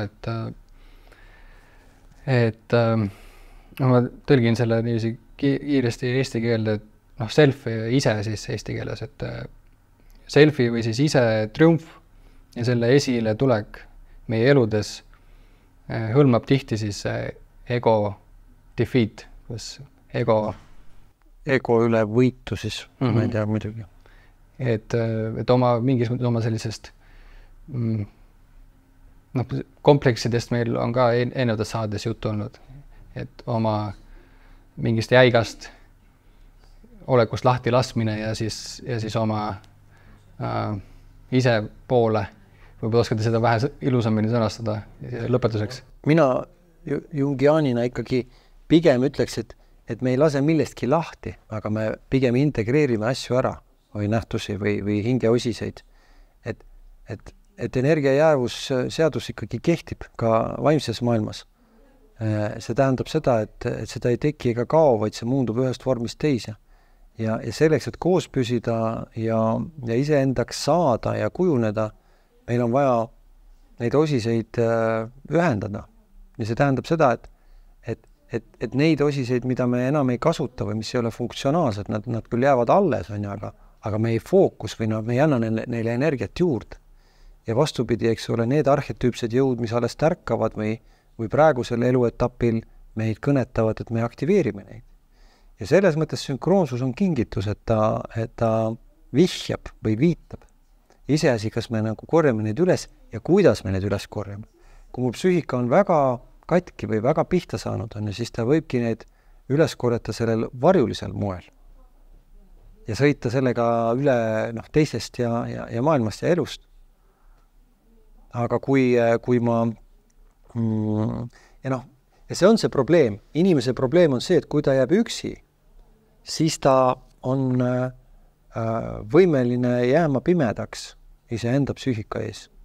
Et meil on vaja peegeldust. Me sünnime siia maailma juba sellisesse suhtesse, kus meil üks olulisemaid asju selleks üldse, et meie areng hakkaks käima elutervet teed, on see, et see peegeldus on adekvaatne ja piisav. Ja enamasti me ei tule keegi puhaste paberitega ideaalselt sealt läbi, vaid meil on kuskilt midagi vajaka. Ja ülejäänud elu on mõnes mõttes järeleaitamistund. Ja kui me sellel järeleaitamistunnil jääme üksinda, siis me kannatame. Ja valu on selline asi, mis on ka energia. Ja kui meie valu on välja kannatamatu, siis me elame seda teiste peal välja. Aga kui sinna teele satub, näiteks psühhoterapeudina keegi inimene, kes on osaliselt võimeline sinu valu vastu võtma, sinuga kaasas olema ja lubab sul olla oma valus sinna maale, kuni sa suudad seda hakata ise transformeeruma, siis inimene terveneb. Aga vahel ei piisa sellest teisest inimesest. Vaid siin ongi vaja seda transcendentset funktsiooni, seda sümboli jõudu, seda kõrgemat või seda selfie avanemist teadliku poolele. Nii et niimoodi see maailm liigub selles hinge pooles analüütilise terapeudi vaatenurgast. Nii, viimane teema.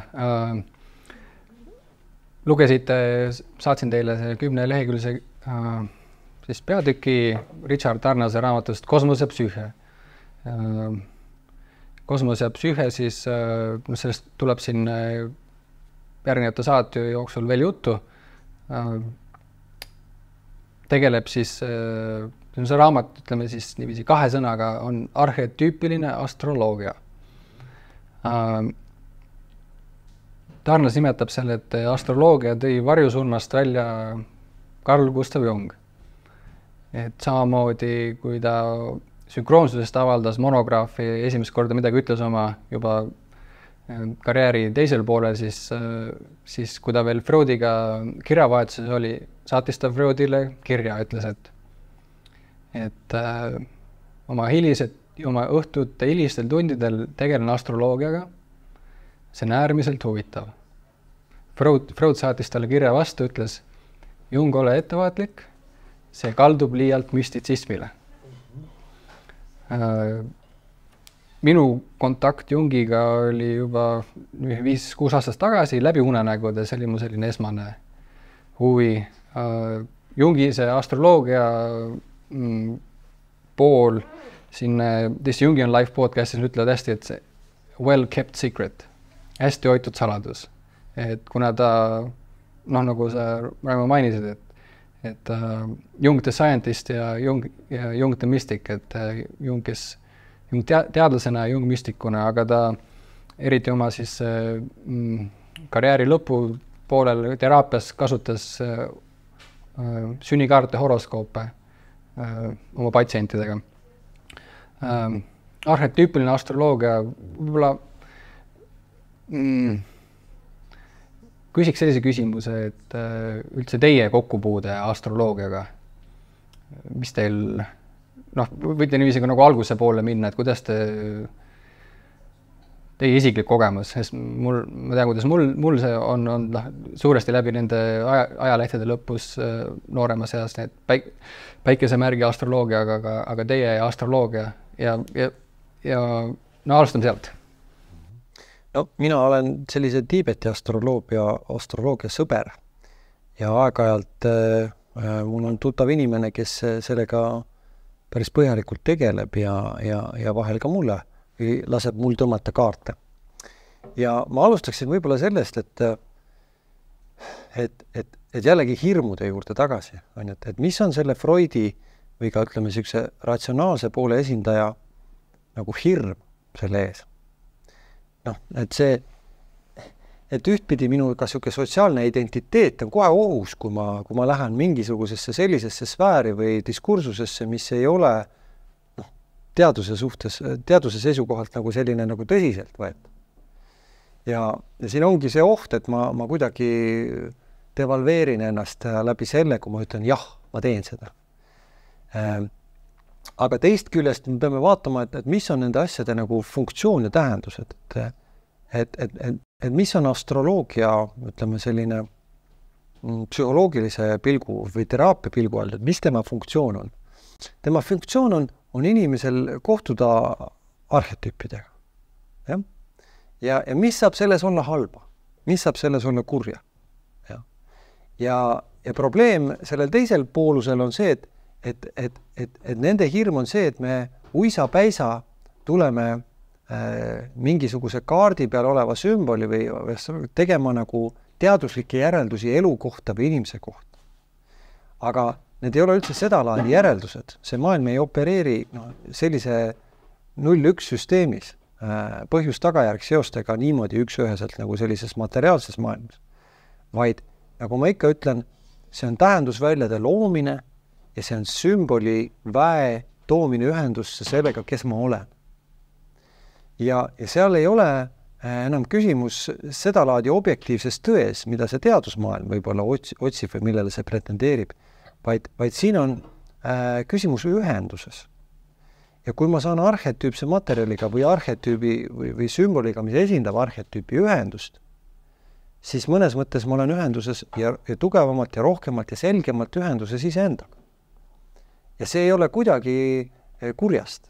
Siin ei ole sellises võtmes, kui inimene on ise teadlik, kes ta on ja mida ta teeb, siin ei ole nagu suurt ohtu. Küll aga on oht. Ja oht on nagu sellisel puhul, kui on inimesed, kellel ei ole seda tugevat keset, seda nii-öelda ego poolt, mis hoiaks neid ka selles maailmas. Ja on suur hulk inimesi, kes tihtipeale on traumatiseeritud, kelleni ei jõua või kellel ei ole võimalik kätte saada vaimse tervise abi ja kes annavad oma isiksuse ja oma enda tervise eest vastutuse ära. Ükskõik siis kellele, ka astroloogia kaartidele.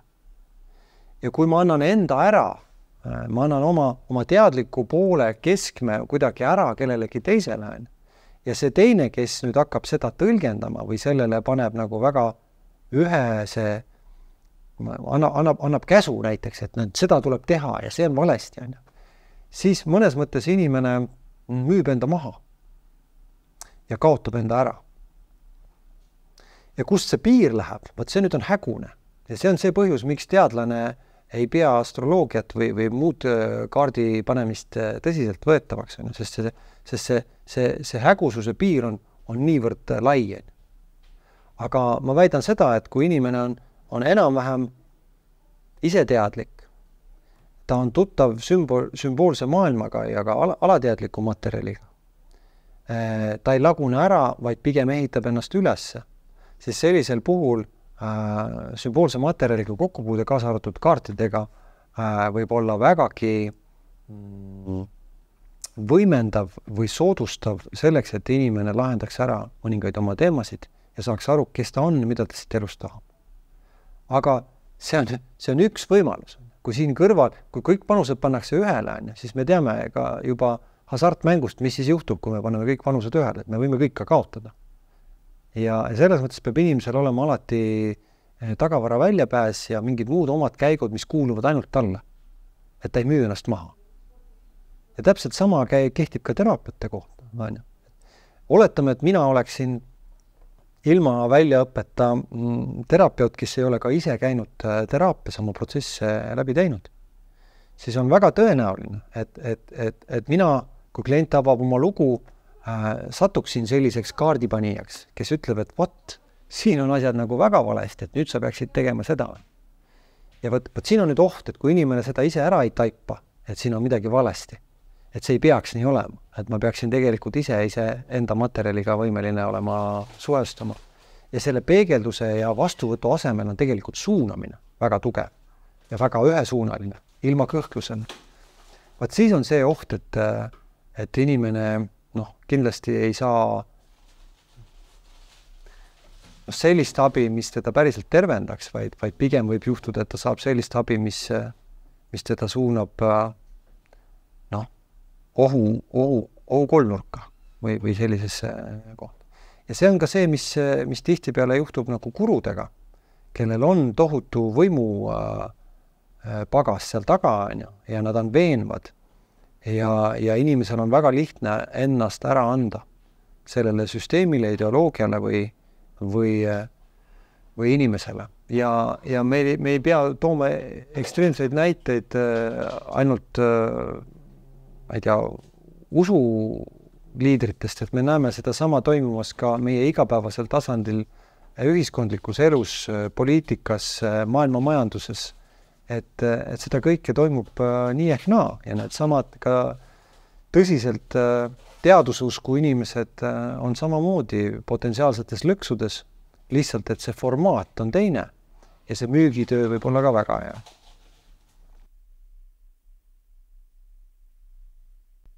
Nagu Raim, sinul on sama küsimus, et võib-olla kuulaja või vaataja mõtleb ka, et rääkisime pikalt sünkroonsuses, et miks nüüd astroloogia, et arhetüüpiline astroloogia, Jung, Tarnas, Hillman, Stanislav Grof, kellest on ka seal tähenduses teejuhtide saatest juttu olnud ja pühendatud saated, et kõik olid astroloogia huvilised, et see astroloogia nende vaates on selline sünkroonsus ükses kosmilises vaates.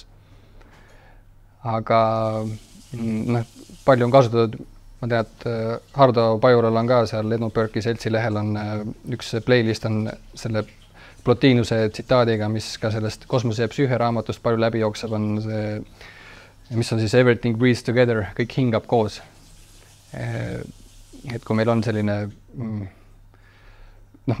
mis mul endal on väga hästi meelde jäänud, on Pekka Tarnase tsitaat, kes on siis Richard Tarnase tütar, ka arhetüüpiline astroloog, et selles hetkest, kui ta hakkas suhtuma planeetidesse kui mitte kui mis, vaid kes, et siis nagu sa, Kristjan, ütlesid, et mis on halba arhetüüpides ja sümbolites, aga lihtsalt siia vahel natuke täpsustamaks või valgustamaks seda sünkroonsuse ja astroloogia seost.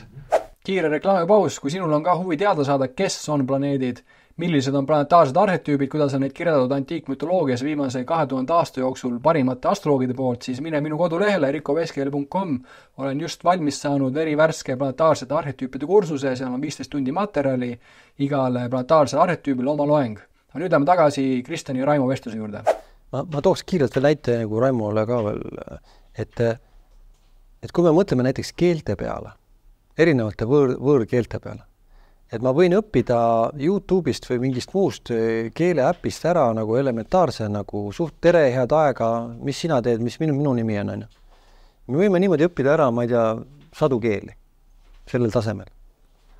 Aga me ei valda seda keelt ja meil on väga lihtne teha järeldusi selle kultuuri kohta või selle keele kohta just nimelt selliselt tasemelt, et me oskame neid argiväljendeid.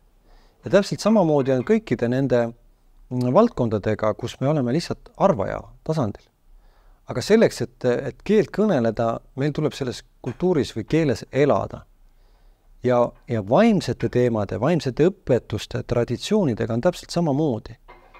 Et selleks, et seda mõista, seda elavana kasutada ja kasulikuna kasutada, on vaja selle sees elada. Jung tegi seda. Tegi alkeemia suhtes, tegi gnostitsismi, tegi religioonide osas. Ja selles mõttes see Jungi positsioon on adekvaatne.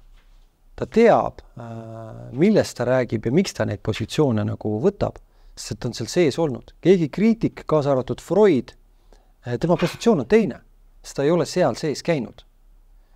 Ja selles mõttes, kui kedagi kritiseerida või maha teha, siis vaadake, kas sellel tegijal on kogemus. Et väga lihtne on ka teha maha üldse teraapiat kui protsessi.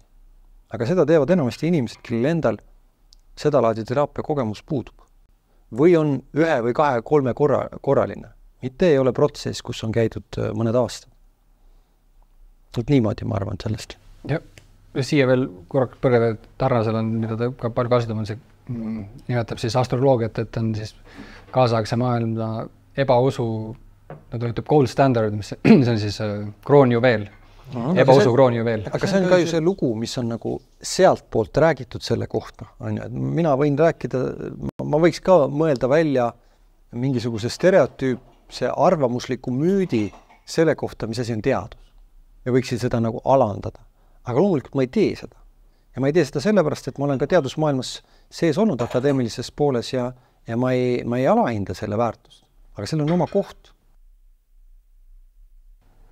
Ja, et akadeemilises maailmas, et ühes Eesti ülikoolis, kus aine oli sissejuhatus psüühikasse, algas sõnadega, et siin majas me astroloogiast ja psühhanalüüsist ei räägi.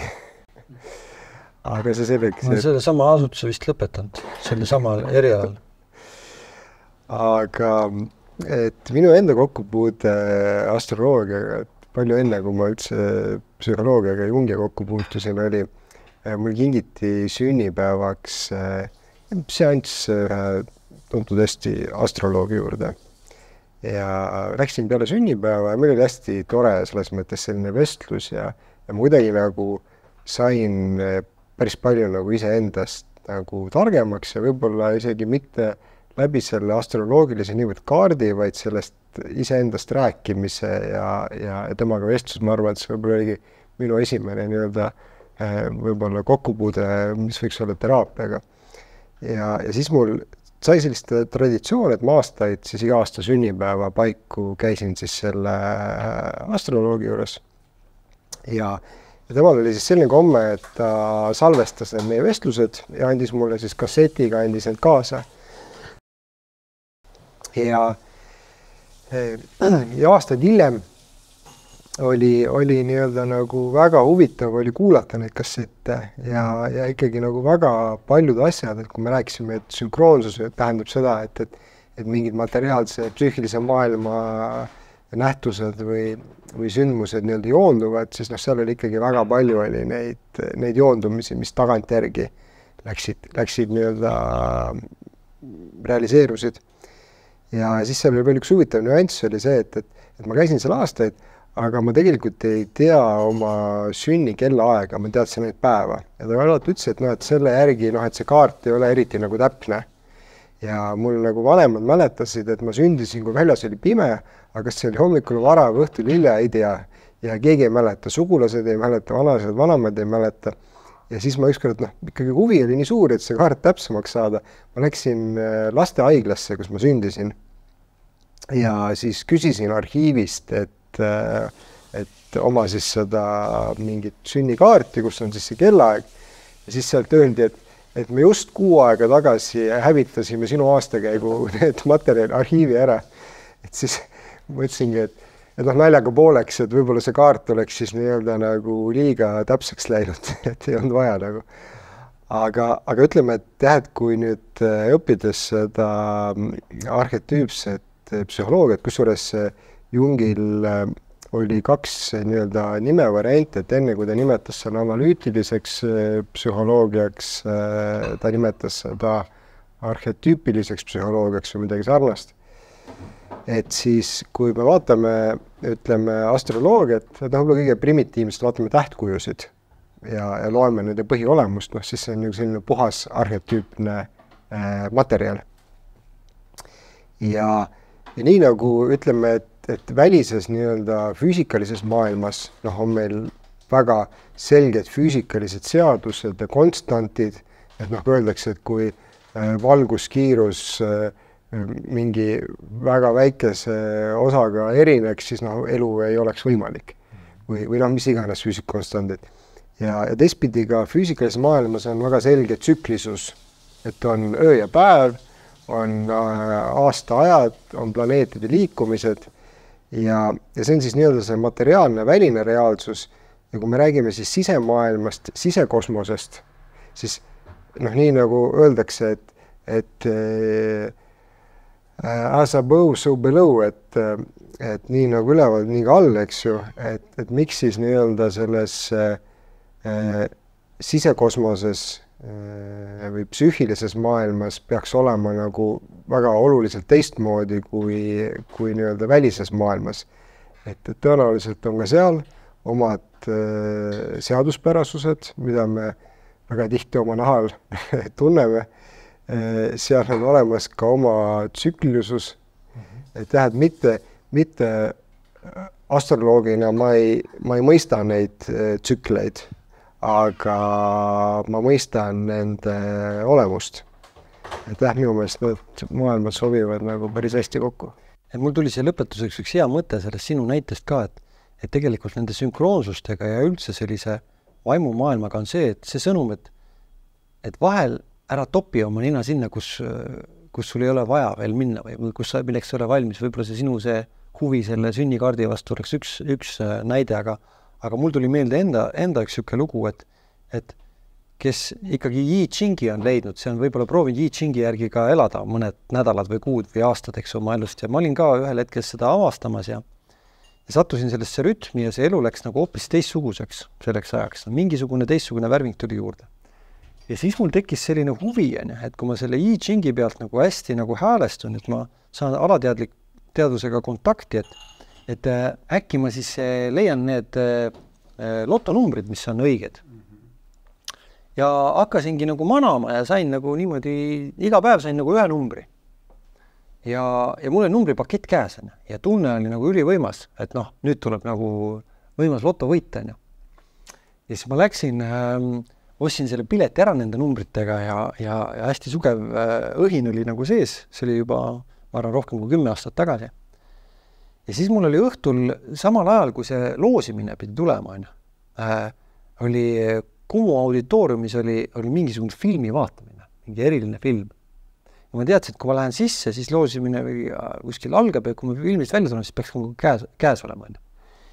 Ja läksin siis, vaatasin selle filmi või asja ära ja tulin välja ja leidsin võimaluse nagu internetti minna kiirelt ja mis ma siis näen nagu? Seda oli vist korra veel ajaloos juhtunud. On see, et loosimine tühistati. Et kas aparaat läks rikki või lihtsalt neid numbreid ei tulnud nagu sellel korral välja.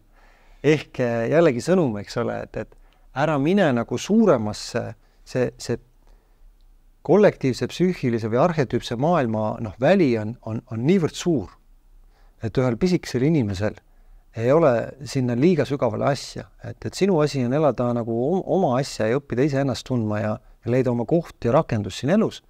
Aga sa ei pead minema maailma, mis ei ole tegelikult sinu mõõde.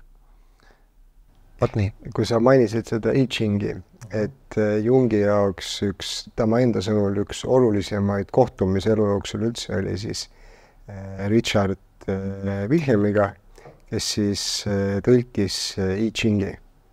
See on sul siin olemas.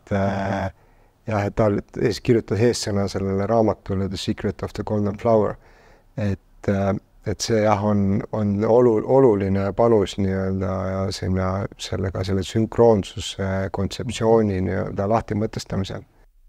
Jah, seal nüüd see raamat, mis on sealt 8. volüümist välja võetud, see Synchronicity A Causal Connecting Principle, seal ta mainibki, et sealt saigi alguse tal see I Chingist.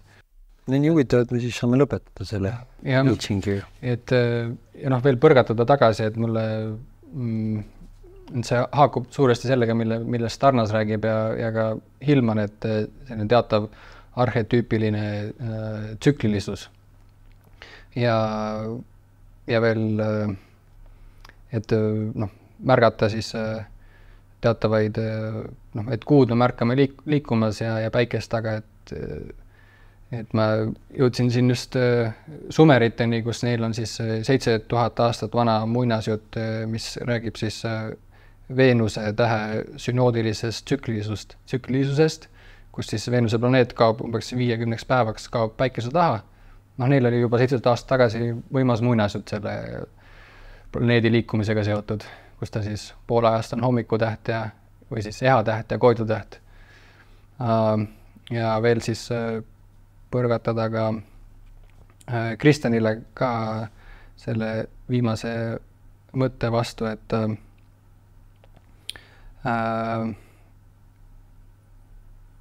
kreeklastel on siis Ikaruse müüt, et niiviisi lühidalt öeldes, et oli üks tiibadega olend, kes lendas päikesele liiga lähedale ja sai põletada. et seda ka Richard Tarnas ütleb palju, et mida lähemale sa lähed nendele jumalatele või arhetüüpidele, siis sa võid ka sattuda eksiteele, et sa võid põletada saada. Aga arhetüüplist astroloogiast tuleb veel juttu. Suur tänu, Raimo ja Kristjan, et see sünkroonsuse saade oli väga oluline selles jadas. Et niivõrd oluline, et siis Richard Tarnas oma Kosmos ja psüühe raamatus, mis peaks ka lähiajal, võib-olla aasta jooksul ilmuma ka eesti keeles, pühendada siis eraldi suur peatükk. Ja meeldiv oli teiega rääkida sünkroonsustest ja eriti meeldiv oli teie isiklikke näiteid kuulata. Aitäh! Aitäh! Aitäh!